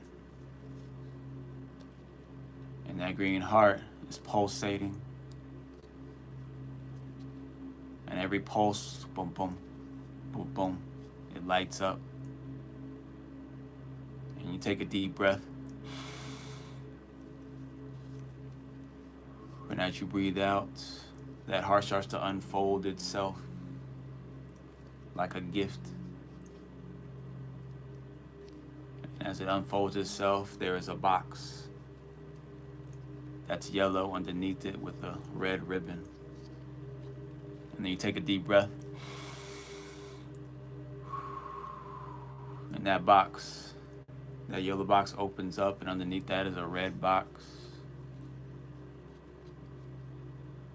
And that red box has a black ribbon on top of it. You take a deep breath.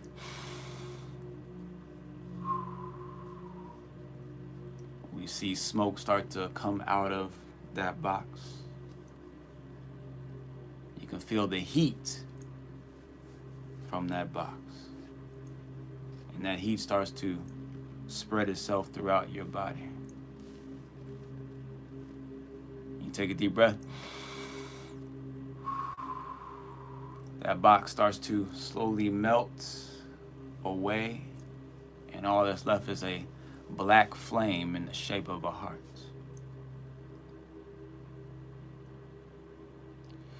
And you reach out your hand to grab that black flame, and that flame starts to spread across your entire body. Though there is no pain, but you can smell the flesh cooking. You can smell your hair burning. A mirror is right in front of you, and you can see your skin start to peel off. You can see your hair start to fall out. You can see your muscles turning into a charcoal black. You can see down to your skeletal system, down to your bones, start to flake off and break apart till there's nothing left but black flame in the shape of your being.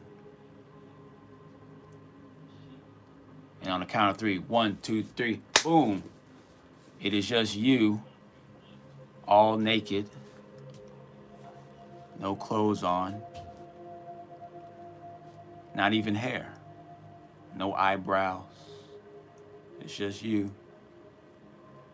It's skin deep. And now that it's just you, just skin deep, with nothing to act as a barrier, with nothing to cover you, what do you want to ask yourself?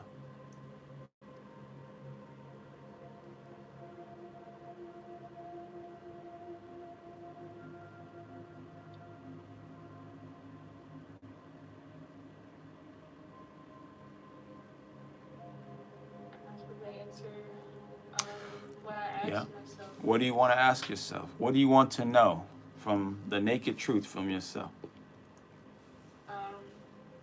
Why haven't I been shining how I want to shine?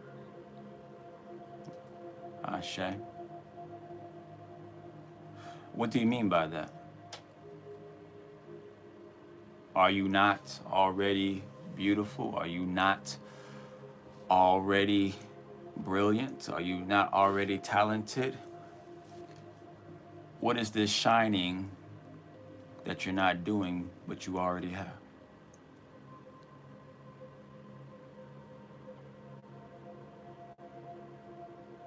I mean, lately it's been centered around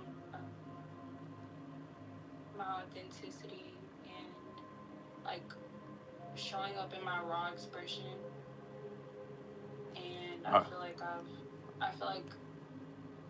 I spoke with the oracle, and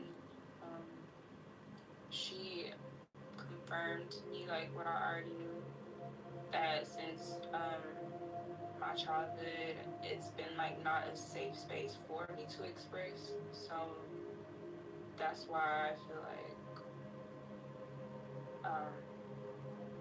I kind of struggle to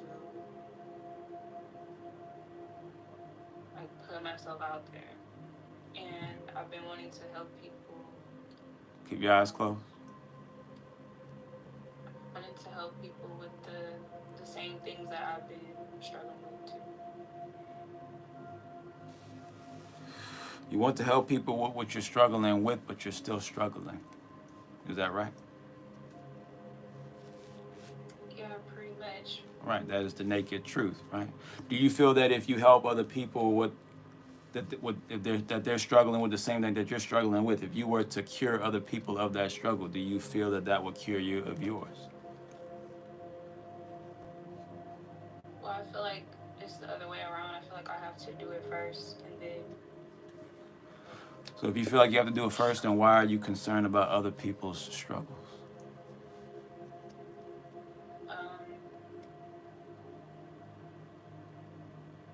Well, I also feel like that if I did it the other way around, it would still have the same effect for me. So which one would you want to do first? Would you want to save yourself first, or do you want to save others? Myself, but I feel like Why is there a but? because I feel like when you, like me doing that for other people would be the same thing as me doing it for myself. Like, So you think the people outside of you, are equally as important and as effective as what's inside of you? Do you think your authentic self exists outside of you or within yourself? Within, right?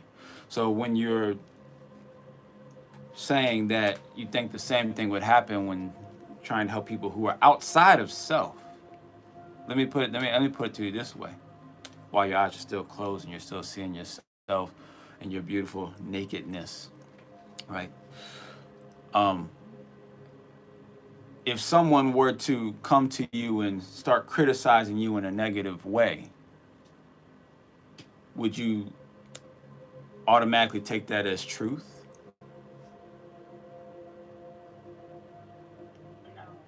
No, right? Because they are outside of you.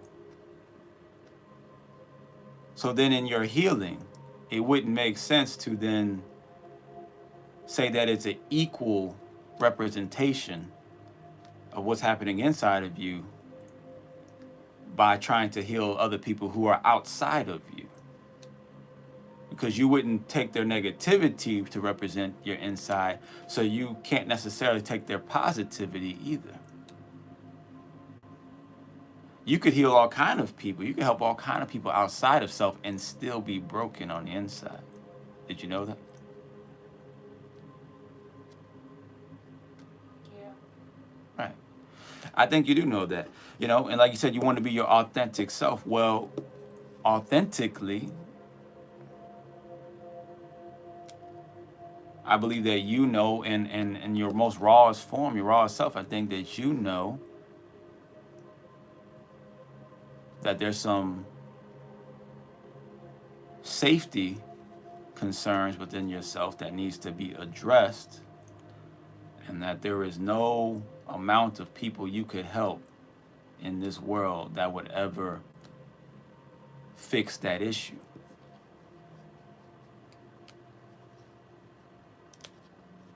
And I think on your most rawest self, you know and understand that if you want to heal that aspect of yourself, if you want to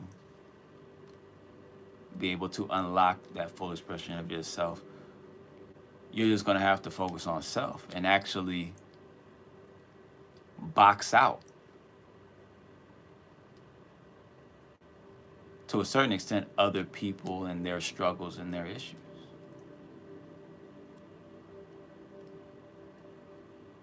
Well, initially, I feel like me committing myself to that would look like me documenting my progress of that on YouTube. Okay. Okay. That was my initial purpose for it, but then it turned into like, oh, I could also help people. Ah, so then you started getting off the path. Yeah. Right. Right. Because it's easy to get distracted. Right. You start doing some great things. You start showing your story. Start showing your journey, and then all of a sudden someone starts saying, "Oh, you helped me so much. Oh, I can you give me some advice?" Or, "Oh, like I really love how you show your true self." Blah blah. Then all of a sudden you start forgetting that. Wait a minute, I'm not healed yet. And you start looking at this other person, because this other person, they're feeling so inspired, so motivated. You get distracted and forget that you're not done yet. You just started. Right. You got your eyes off the prize. Right. It's not so much that you're not being authentic. Just like you. I was gonna say it's not that. It's just. It's not that you're not sharing being. It with the world part. Well, you forget that just because you're sharing doesn't mean that you're supposed to be. You're supposed to be sharing your journey, not being influenced while you're on it. And a lot of us tend to do that, where, boom, you're naked, you're no hair, no eyebrows like you have in your vision. You're completely raw. And then people start commenting, and then you start interacting, and then all of a sudden, you got hair now. And then you keep commenting, and you keep responding, and you keep connecting. Then you got makeup on. Then you got a shirt on or a dress. Then you got pants on. Then you got shoes on. Then you have jewelry on. Then you have purses and bags and all different types of accessories, right? And all of these things that you have on, and it looks great and it looks magnificent, but you're like, where did my raw self go? Where did my authentic self go? Like, oh, over time, I started putting people's energy on. I came on here raw, trying to express myself. And then I started putting people's energy on because I liked the way it looked. Meaning that I liked the way, not necessarily their energy on you directly, but I like the way it looks when I'm helping this person. I like the way it looks when I'm sharing, when I'm connecting with this person. I like the way it looks and it feels when I inspire this person. And you start wearing these people's energy like clothes, and it feels good. But then you forgot what the original mission was. I was not supposed to put on other people. I was supposed to share with the people, then just keep sharing until I reach my goal. And then when I reach my goal and I found a way to put on my own clothes, not other people's clothes, but I've come to a point where I have my own clothes that are purely just me. See, it's about being raw as possible, as you see yourself right now. Raw as possible. And then by hand, knitting your own clothes in a spiritual sense. By hand, creating your own accessories in a spiritual sense. By hand, growing your own hair, not putting on the wig of someone else's energy. Not necessarily, not an actual wig per se, but the wig of someone else's energy on. No, you grow your own hair. All these things supposed to go through the process of not only being raw authentically, but then from out of your own spiritual earth, putting on your own spiritual garments. So that then not only do people watch you and see you grow and blossom into your full expression of yourself, because that's what it's about. It's not only about sharing your rawness. It's about, as we bring yourself back to being naked again, and then we flash into the future of who you are going to be when you finish your process. I want you to see that person. It's about growing into that being over time, one garment at a time. So that no matter what the day is, no matter who you speak to, no matter who you guide, and no matter who you heal, no matter who you vibrate with, you will always be in your most authentic self, because you are fully clothed by your own energy. And you have no need to put on anyone else's energy. You will only be assisting others to knit together their own energy garments. Does that make sense?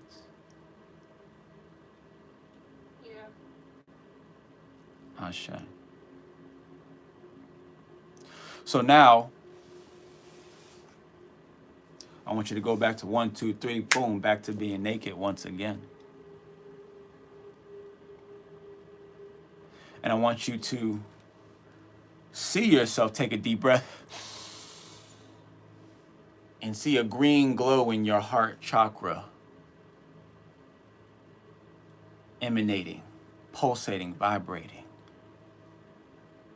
Take another deep breath, and that green glow starts to get brighter and starts to cover your entire being.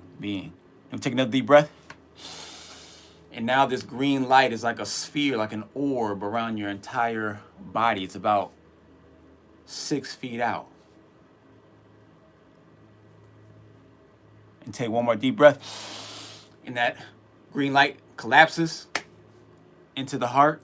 And when you breathe out, I want you to see nothing but ashes coming from your mouth, out of your throat, into the air.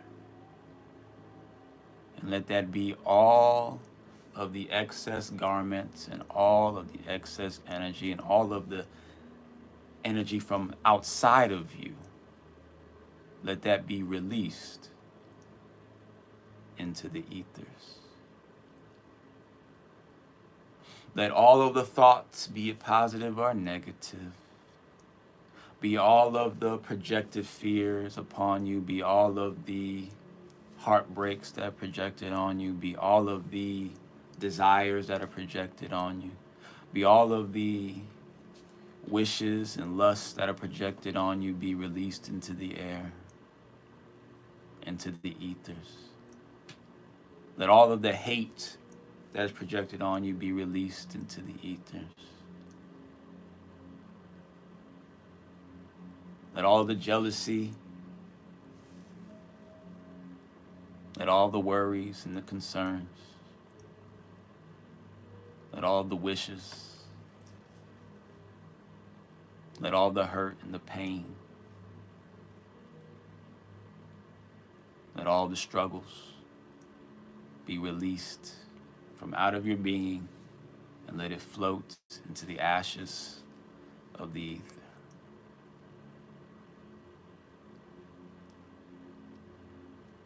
And let only the warmth of your own heart light take its place.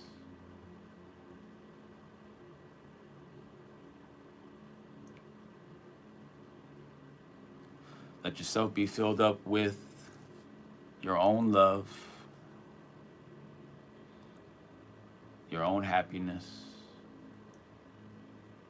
your own excitement, your own joy.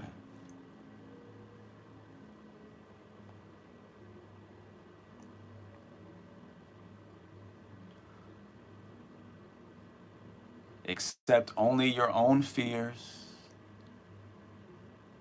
Accept only your own hurts. Accept only your own insecurities, because they are real. But only accept yours.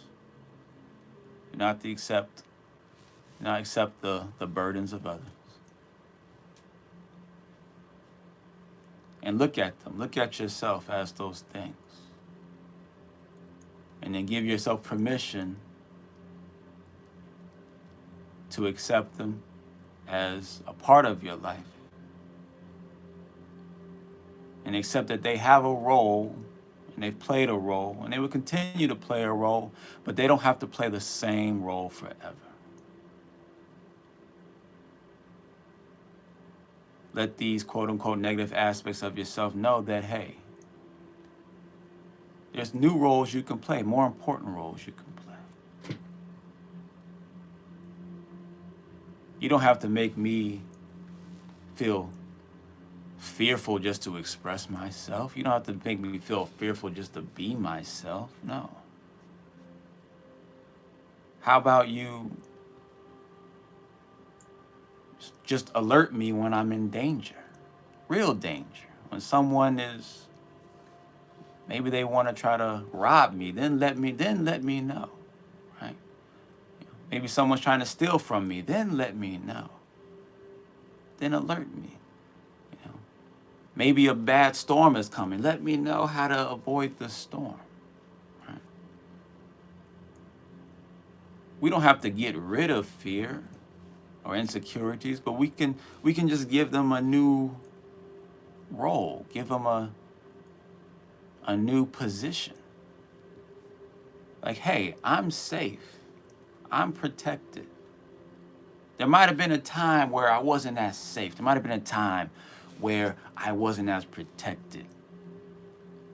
But at this moment, I'm covered in love. At this moment, I'm covered in protection and happiness and respect. I'm covered. You don't have to continue to make me afraid of things that aren't really real. You don't have to continue to make me afraid of things that used to make me quiver in fear when I was a little girl.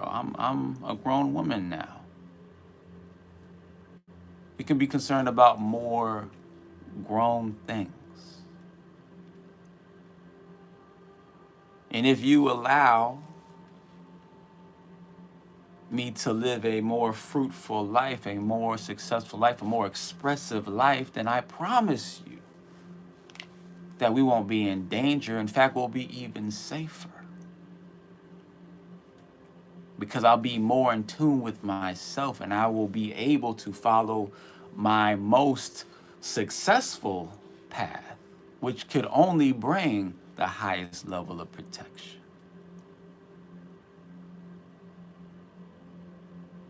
And we can all live, all aspects of self can all live an extravagant life.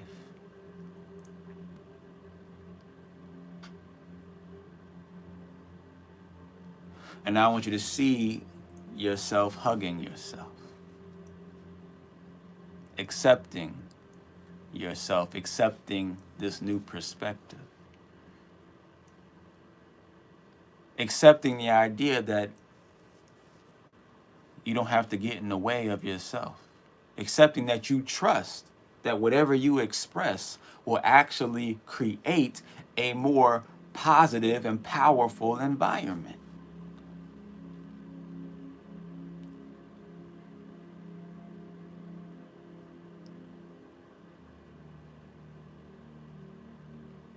And now I want you to take a deep breath.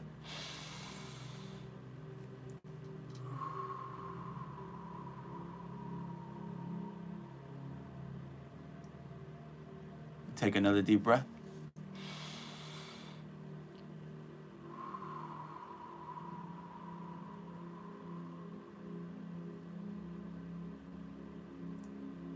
And take one more really deep breath.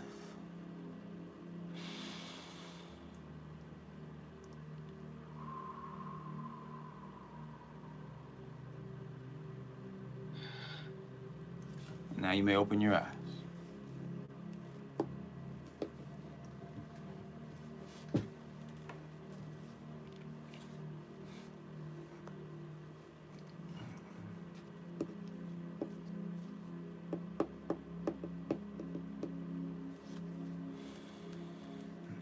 How do you feel?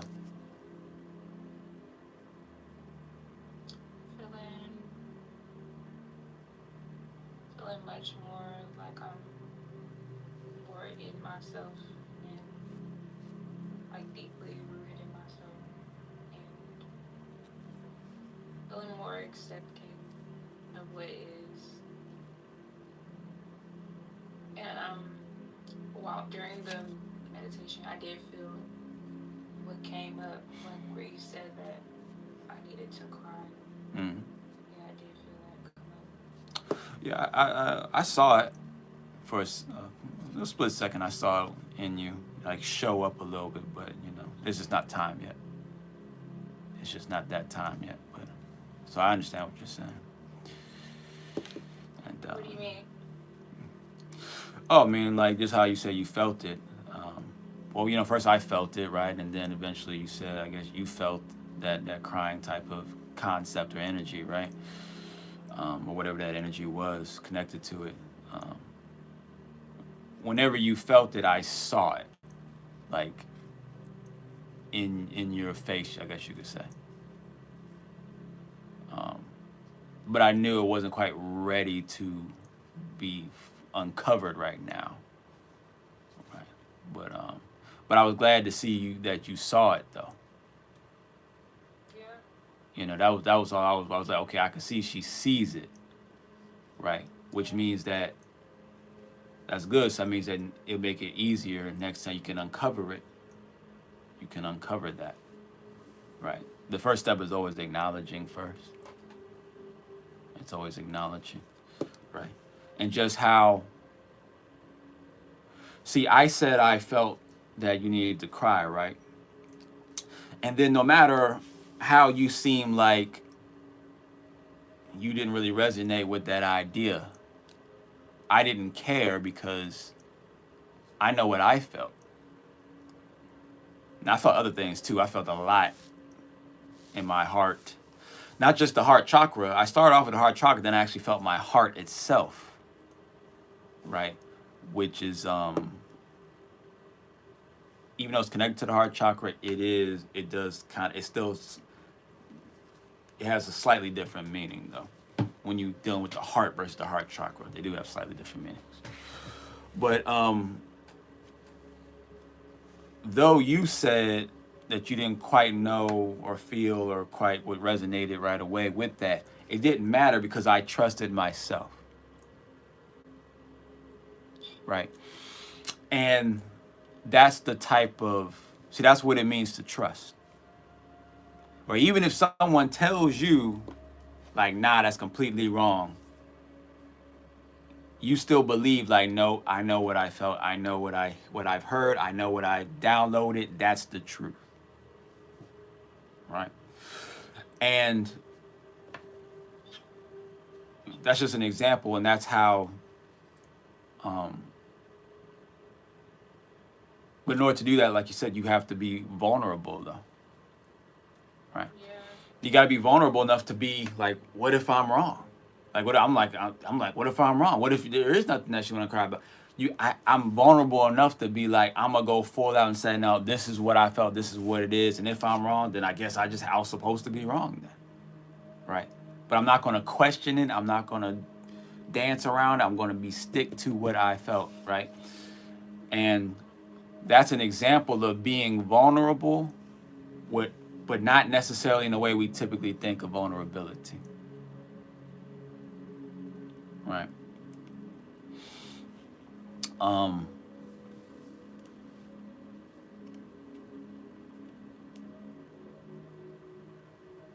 That being said, sometimes another example of vulnerability, because like I said, you want to share with the world, right? Which is fine, right? Because I'm sharing with you right now. We sharing together, right? Yeah. But there've been times where I'll be watching like I've never been a person to cry watching a show or a movie or something. But as I started to go on my spiritual journey and really started to uncover certain aspects of myself, I noticed that I would watch certain movies, certain shows, and I just start crying all of a sudden. I just like bust out crying, right? I'm just like, really feeling it. Like, damn, I felt that right there, and that's another example of where you can be vulnerable on live and cry, or just do a reading, or just do a clearing, whatever, right? But you can also do that same level of vulnerability by yourself with no one around. Right? And don't even have to be, I wasn't even thinking about anything sad, but I allowed myself, I felt what that character on the screen was going through. I felt that. And it wasn't necessarily, sometimes it was in a negative way I felt it and I was hurting. But sometimes it was like, almost like an inspiring way I felt that, what they were going through. And I would still cry. Right? But I had my heart open to feel that side of myself also. So when it happened, when I would feel that and I started to cry and I started to go through that, I'd be like, I would then try to learn myself during that time. I would try to explore that feeling. Right? Now, crying is not a necessity. We don't all have to cry necessarily, but it's the easiest thing to like connect to really understand. Right?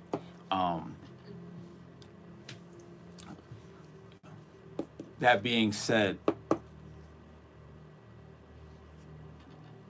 because for someone like you who's such a light being, right? You would say you're a light being? Yeah, of course. And you feel like you're not shining the way that you should be shining. How long have you felt that way? Like a long time. Like years? Yeah. Okay. Yeah, I would say years. Just like core memories. Do you ever feel depressed? Not like I used to. I feel like I've. Okay, you used to feel depressed. I mean, yeah. Okay. When's the last time you felt depressed?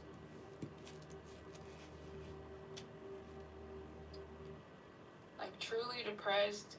The last time I felt Yeah. truly depressed was when I was in this toxic relationship. Like I ended it like When was that? 2023. 2020. Okay, not too long ago. 2023. Yeah. Not too long ago. Okay. That was a very depressing time for me. That's the last time I could say that. Like I had to pull myself out of something. Okay. That was like since you've broken up with that person, have you felt kind of depressed? I mean, there's sparing moments, but no, I don't call myself depressed. Like, Okay.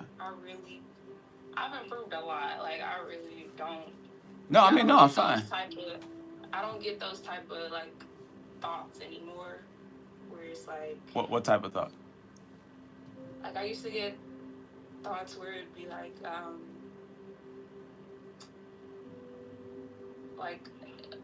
like a victim mindset, like, why me, or, you know, Okay. like, I'm not doing anything with my life, things like that. Okay. So Let let me go why, back. why am I feeling? Let me go back to this though, because if you're such a light being, which you are, and you're not shining, and you felt like for years, and you've broken up with this person that you used to feel really depressed with, and you still are not shining since then, right? How are you not feeling depressed now? Because I've been like proving to myself. Last year was like a really big year for me, Okay. and I really like shined more than I ever thought I could. So Okay. now I'm just trying to prove to myself more and more. Okay, so you are shining. Yeah, I am, but I What's feel your- like it's what's not your- my I feel like it's not my max, like my capacity. Well, You know, but do you think you'll ever reach your max? You I think know there's a we're max always- for you? No, but I know we're always raising the bar, but Okay. I feel that calling to raise the bar some more, Yeah. and I'm just like. But you said you're not shining the way you said this is what you said. You said I'm not shining the way that I should be shining. How should you be shining right now? What are you not? I should be. What are you missing? I should be. Yeah, because the way I like give out my energy to people is like, I feel like I have, you know, this well that's like bottomless. I'm always able to regenerate my energy. Okay. But with that being said, I just feel like lately I've only had, you know, I've been reserving it, like I've been keeping it for myself. Okay. And being selective of where I share my energies to. Okay. And who to, and like what spaces, and because I used to pour a lot. Okay. So I feel like I could be pouring a lot more in the right spaces, in the right context, like. Okay. Hence the YouTube channel. And so you feel like you're not pouring enough? I feel like I'm not pouring enough. I feel like I could be pouring more into myself, for one, and then. Well, you said that you're light. You said that you're bottomless, so you don't need to pour into yourself, right? I do. Okay. I do. You do. I just know how my energy works, and it regenerates quickly. Okay. Like if ever I'm feeling like low battery. Okay. So do you feel like you're not shining enough, or do you feel like you're not pouring enough? Which one? Well, now that you're making me think about it, that's a good question. Do you feel like you're not being acknowledged enough for all the pouring that you do? Yes. Ah, okay. Yes. Okay. So you feel, so that seems to be the truest and most authentic aspect of it. You don't feel like you're being acknowledged enough. Okay. Who do you feel like is not acknowledging you enough?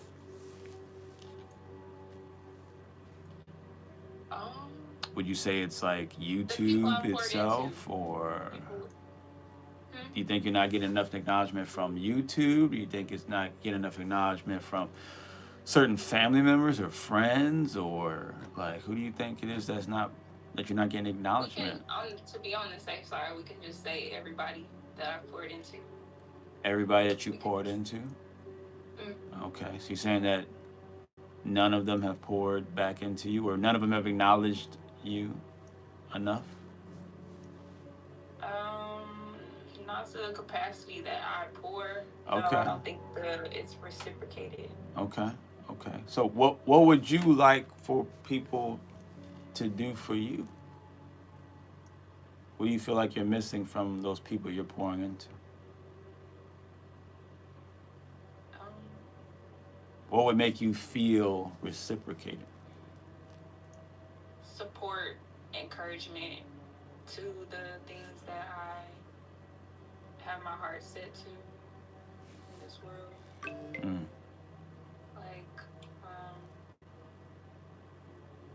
Like I feel like Do you know anybody? Do you know anybody that supports you?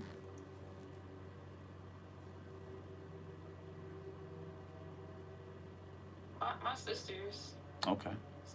Your sisters support you? Okay. So is that relationship, is that a strong relationship, you and your sisters? Yeah. Right. So you pour into them and they pour into you? Something like that. You know, they're my younger siblings, so you know they do what they can. Okay. They do what they can. I mean the support though is there. Like out of my family members, I could say my sisters. Okay. But that seems to not be enough. Okay. So who would you like, since your sisters are not enough, who would be enough? Who's like the number one person that you really wish would show you more support in your life? My mom. Your mom. Okay. Yeah, your mom. Okay. So your mom, what does she not support about you, about your life? Everything. Okay. What's like the number one thing that she's like the least supportive about?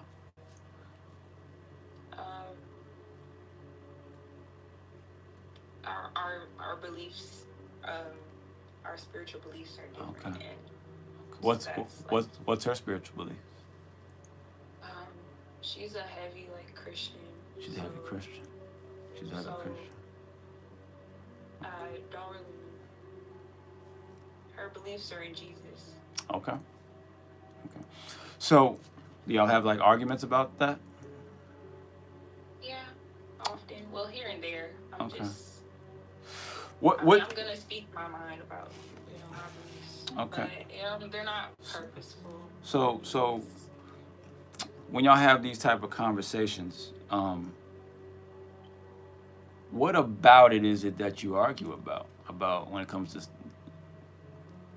is it that you are arguing with her about Jesus, or is she arguing with you about something that particularly that you're doing spiritually? Like, what is it? Who usually gets, or does she push Jesus on you a lot, or what is it? What do you think it is? Yeah, she does. She try to get you come to church or something? Yeah, not anymore. Okay. Because I'm just recently back in the same household as my mom. Last year, remember I came on that live that one time. I said I was taking a nomadic year. Okay. So that whole year last year, I was not even in her presence. But what don't you like about what don't you like about Jesus? I just it's not that I don't like Jesus. Mm-hmm. I believe there is truth to what he did. Okay. I feel like he came as an example for us to be God, be the God's image, like what they say in the Bible. But I don't like how my mother she gives her power away to Jesus. That's what I don't like. Okay. I want her to take her power and own it. Like, for example, I'll if I do something for her of my own kindness of my heart and free will, she'll be like, oh wow, that's so nice of you, thank Jesus or thank God for putting that in you to do. Yeah. It takes away there's me and then there's Jesus. Okay. How does that take away from you and what you did? because what she's saying is because of Jesus. If it weren't for Jesus, Okay. then you wouldn't have had that thought or that urge to do so. Well, why is this person, because remember your mother's outside of you, why is her, she's acknowledging you, but she's also acknowledging Jesus through you, right? That's her way of getting to you. That's her way of accepting what you've done, right? That's just where she's at. That's the level she's at, you know? She's not on your level. She's not on your level, right? When someone's not on your level, can you expect them to think on your level? No. No, right? You have to accept them. See, that's the whole spiritual journey. The spiritual journey is about us walking the journey, but then also accepting where other people are at in their journey. Right. So when she says, you know, thank you, I appreciate that, and thank you to Jesus, right? Well, if you know that Jesus is not really some being outside of you, but Jesus is the Christ that's within you, right? If you know that that's really just a reflection of self that she's really thinking about, then you don't have to subscribe to, it's a choice. You don't have to subscribe to Jesus the way that she's subscribing to him. She can say and think whatever she wants in her mind, but it's up to you to come to acceptance, understand that she's really just thinking of a version of me. She's envisioning, maybe it's a white man with blonde hair, I don't know, but that's just a version of me. That's just an aspect of me that she is actually seeing. She thinks she's seeing that, but she's actually seeing, because all things come through me. And even much so because are you not the black woman? Does not everything come through the black woman? Exactly. So even your white Jesus, your Hispanic Jesus, your black, it all comes through me.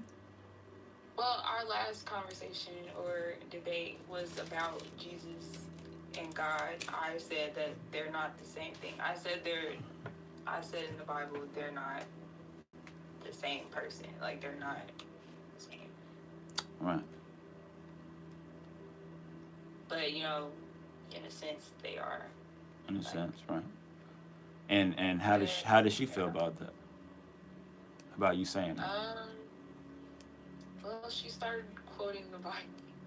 She started quoting the Bible, and she said, now verbatim, let me see if I can remember. But she said, when you see me, she said, Jesus says, when you see me, you see God. Mm-hmm. That she quoted that statement, and I was like, well, you could say that about all of us. Like, when you see me, you see God. Mm-hmm. And I just challenged her point of view a lot. But why challenge, when you're challenging her point of view? Why are you doing that? What are you trying to? What's the result you're trying to get to? I just want. I'm not trying to convince her or anything. I just want my beliefs, my knowings to be accepted in her reality as well. Oh. Because you're saying why I can accept her beliefs. But why? Well, because why does she need to accept your beliefs? I feel like we would connect more if she did. I feel like we would connect more. What if she didn't accept your beliefs, but you didn't talk about your beliefs? Could you not connect more? What if you just heard her and just let that be that, and then didn't rebuttal with any of your own perspectives on it, because you know it's not going to go anywhere anyway? Couldn't you connect in so many other ways, and in ways that y'all do see things eye to eye?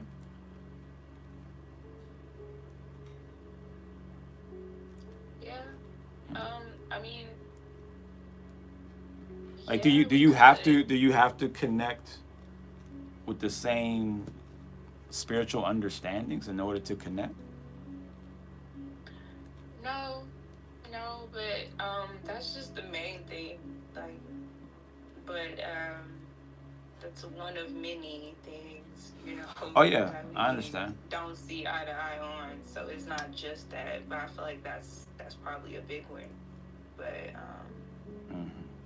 yeah, we could connect.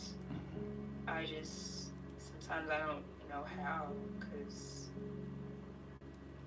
But we're so different, but we're so the same too. I can't say I'm different from my mom because that's my mom. right, you're the same. You just have different perspectives. Hmm. That's all. So then, the real issue is not your spiritual differences. The real issue is that y'all are disconnected.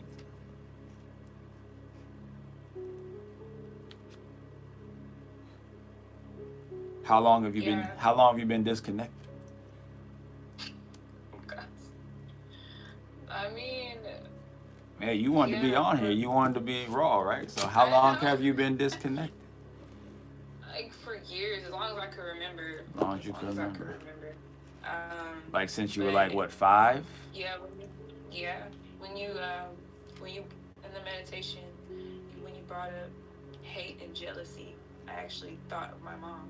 Oh, you feel like she's jealous of you? Yeah. Okay. Like what do you like because what you're like thinner than her or like you're like you look better than her or like what? No, I think she just no, none of that. I just think she doesn't like how I express myself so Oh, freely. like maybe you're freer than her? Yeah, yeah, Okay. yeah. And I try to help her see that she can also free herself too, Mm. and that's where we bump heads because she takes it in a way that's like I'm critiquing her or attacking her or those triggers. Uh, she's single? No, my dad, they've been married. They Oh, just had an anniversary, a 24-year anniversary on the 24-year 9th. anniversary. What is he? How's your relationship with him? I feel like my relationship is definitely better with my dad than it is with my mom. How does he feel about your spirituality? Um, well, he just kind of goes with my mom says. Like he tries to avoid being in the doghouse as much as he can. Uh, Yeah, like he goes with the flow of what my mom is on. So it's kind of the same. I feel like if it was him individually, um, he probably wouldn't like he probably would not judge me as much, if it wasn't for the influence of my mom. But I feel like as right now, yeah, he thinks that they think it's witchcraft, whatever I am doing. Even if it's yoga, they think it's witchcraft. So okay. they're at So that level. do you think that your mom will ever support you in the way that you want to be supported? No. No. Okay, you don't think that. So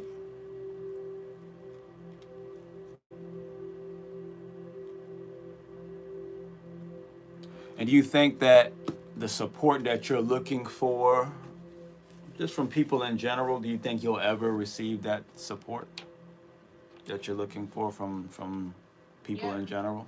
Yeah? Okay. How do you think you'll achieve that? What do you think you have to do? Who do you think you have to be in order to get that support?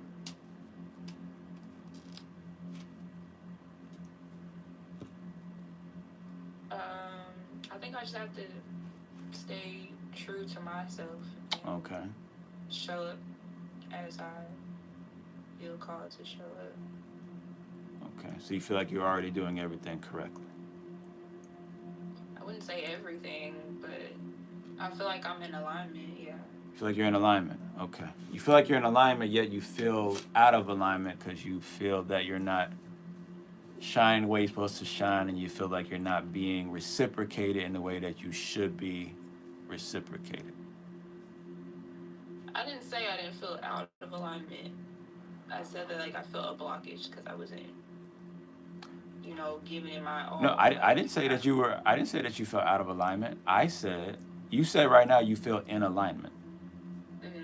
and I said you feel in alignment even though you are not shining the way that you feel like you're supposed to be shining, and you're not being reciprocated in the way that you feel like you're supposed to be reciprocated.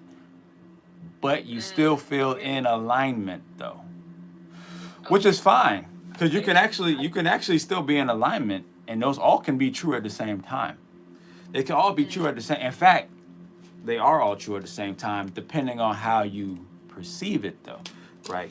So, if you are in alignment, which I do think you are technically in alignment, but probably not in alignment in the way that you want to be in alignment, right? Yeah.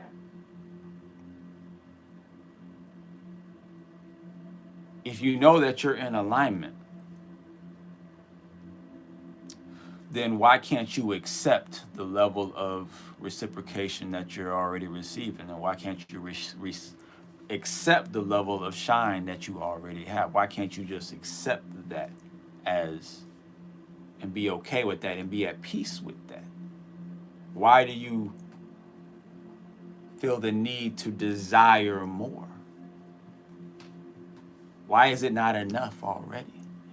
If you know you're in alignment, why not just accept the alignment of where you're at right now? Well,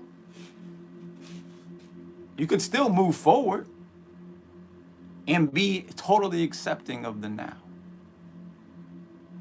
So what is the disconnect from keeping you from accepting and being at peace with the level of your receiving right now? What do you think that is?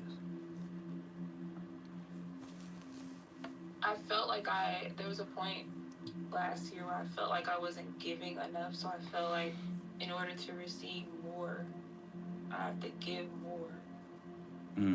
So do you feel then that the blockage may be that you stopped giving as much? I didn't stop giving though. Well, I didn't say you stopped giving. I said, is it that you feel like you stopped giving as much as you could give? Do you think that is bothering? Is that bothering you? Yeah, maybe Okay. a little bit. Maybe a little bit. Does it scare you to give more? No, it doesn't. It doesn't scare. Okay. So if you're not scared, then why not just give as much as you used to give? Why hold back? I felt my heart chakra do something. You said that. I think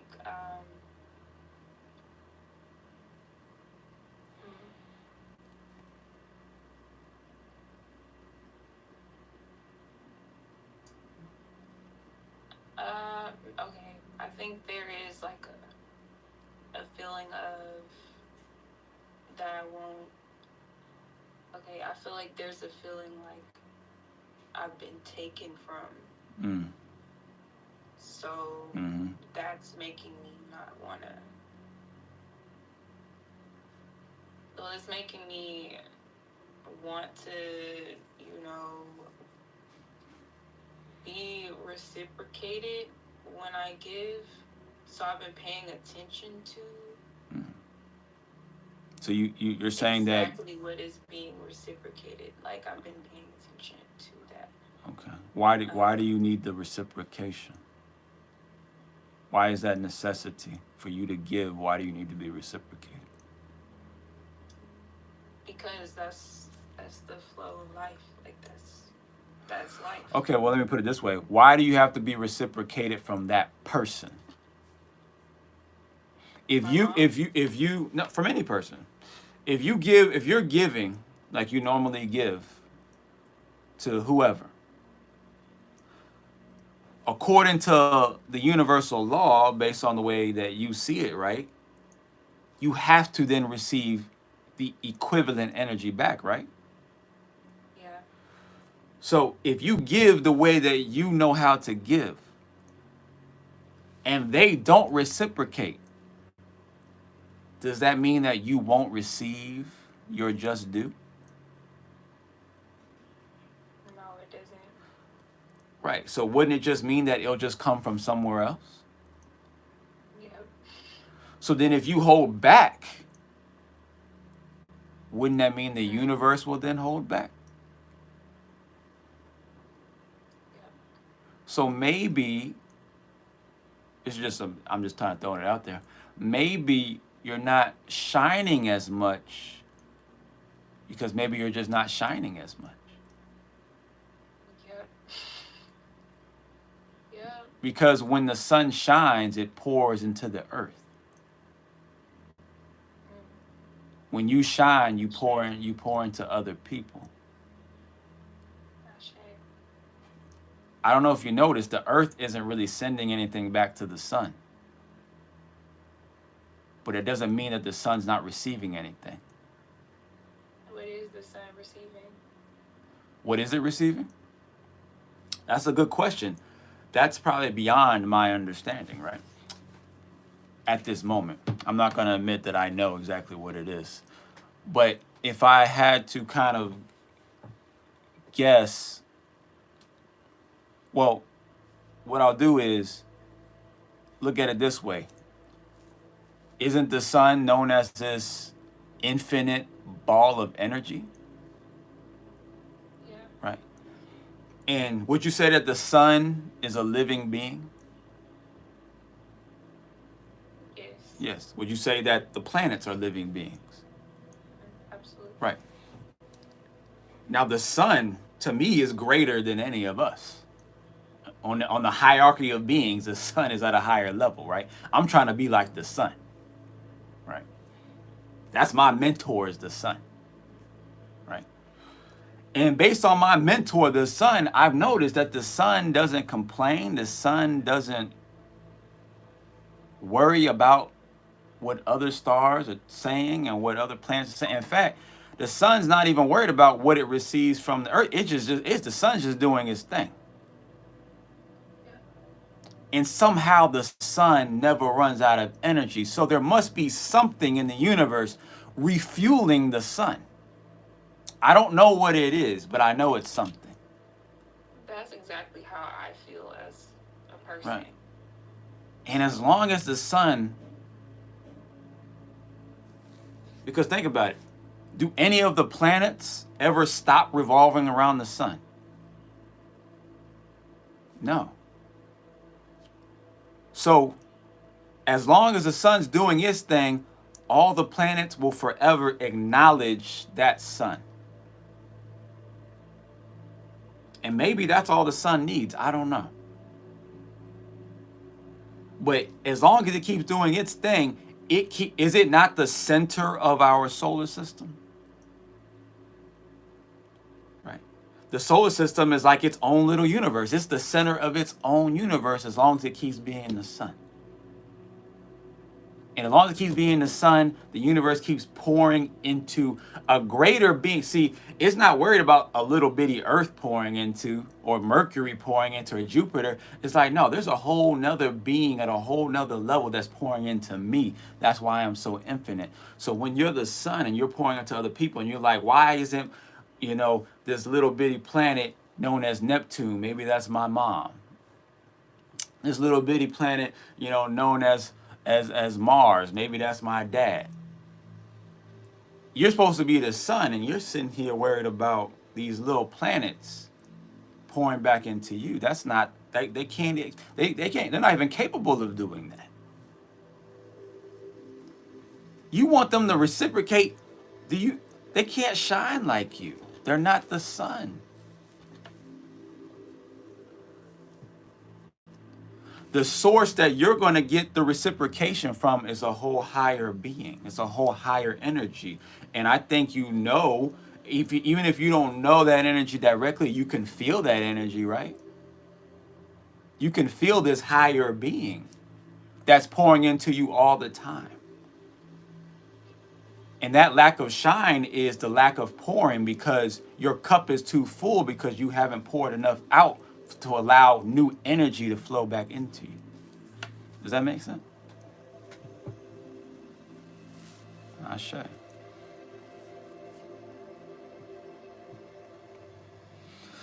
That feels right. That feels right to me. How does that feel to you? Ashe. Ashe.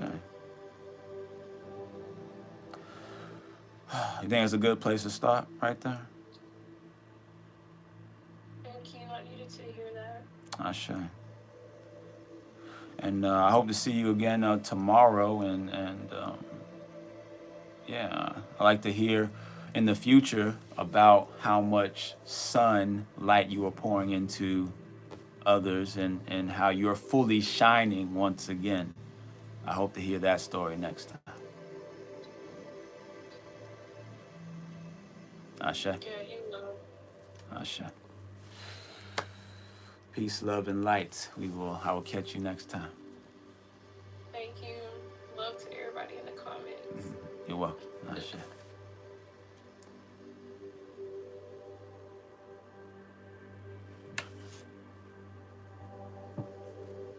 I hope that worked. Did that work? Yep. Ashe. Ashe. Oh, that worked out pretty well. I think that's a good place to end it right there. She caught me on a good night. I was feeling the energy. It's probably because like Duublé was saying, I created this new prayer that's meant to energize the mind, right? And I played that earlier today, like early this morning, really, actually around like 8 o'clock, and it definitely had my brain wired up. And then even though I had like certain points in the day where I kind of like slumped down, but then it kicked back up again, and I didn't even play it again. So that's a beautiful thing. Shay. So, yes, Shay to Mama Mars. Yes, I said she just caught me. She caught me at the right time, right there. I was feeling it. I was ready to go.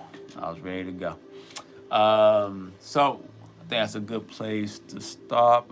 You asked her about her crying, and she shed tears. I know, right? Came 436. I was not even expecting that. I said the crying thing, but I never made it my mission. That was never my mission to have her cry, right? It wasn't my mission. It was just it was just a thought, right? I knew that's what she needed, but I didn't make it my mission to make, because I'm not here to try to make people get emotional and stuff. But that ended up being what it was supposed to be. So when it ended up happening in a way that I thought it was going to happen, I thought it was going to be more in a kind of going into the negative energy, into the darkness type, but it was going into the light that brought the tears, right? So you never quite know how it's going to happen. Shay.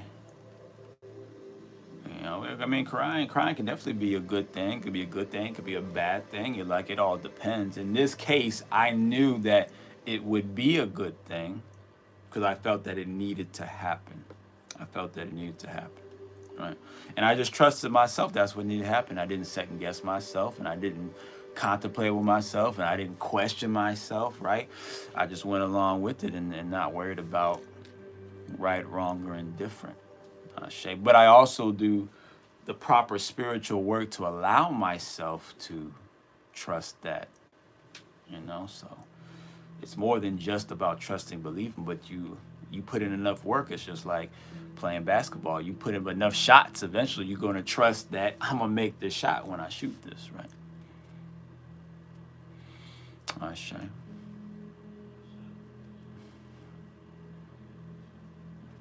Imagine they said crying is always healing and cleansing. I wouldn't say always, but I get what you're saying. Shame. Like anything. Remember, what's the saying goes that everything in moderation. So too much of anything can still be a bad thing. So I will go ahead and call it a night. I actually got to go to the bathroom now, right? So that's a good segue of me getting up out of here.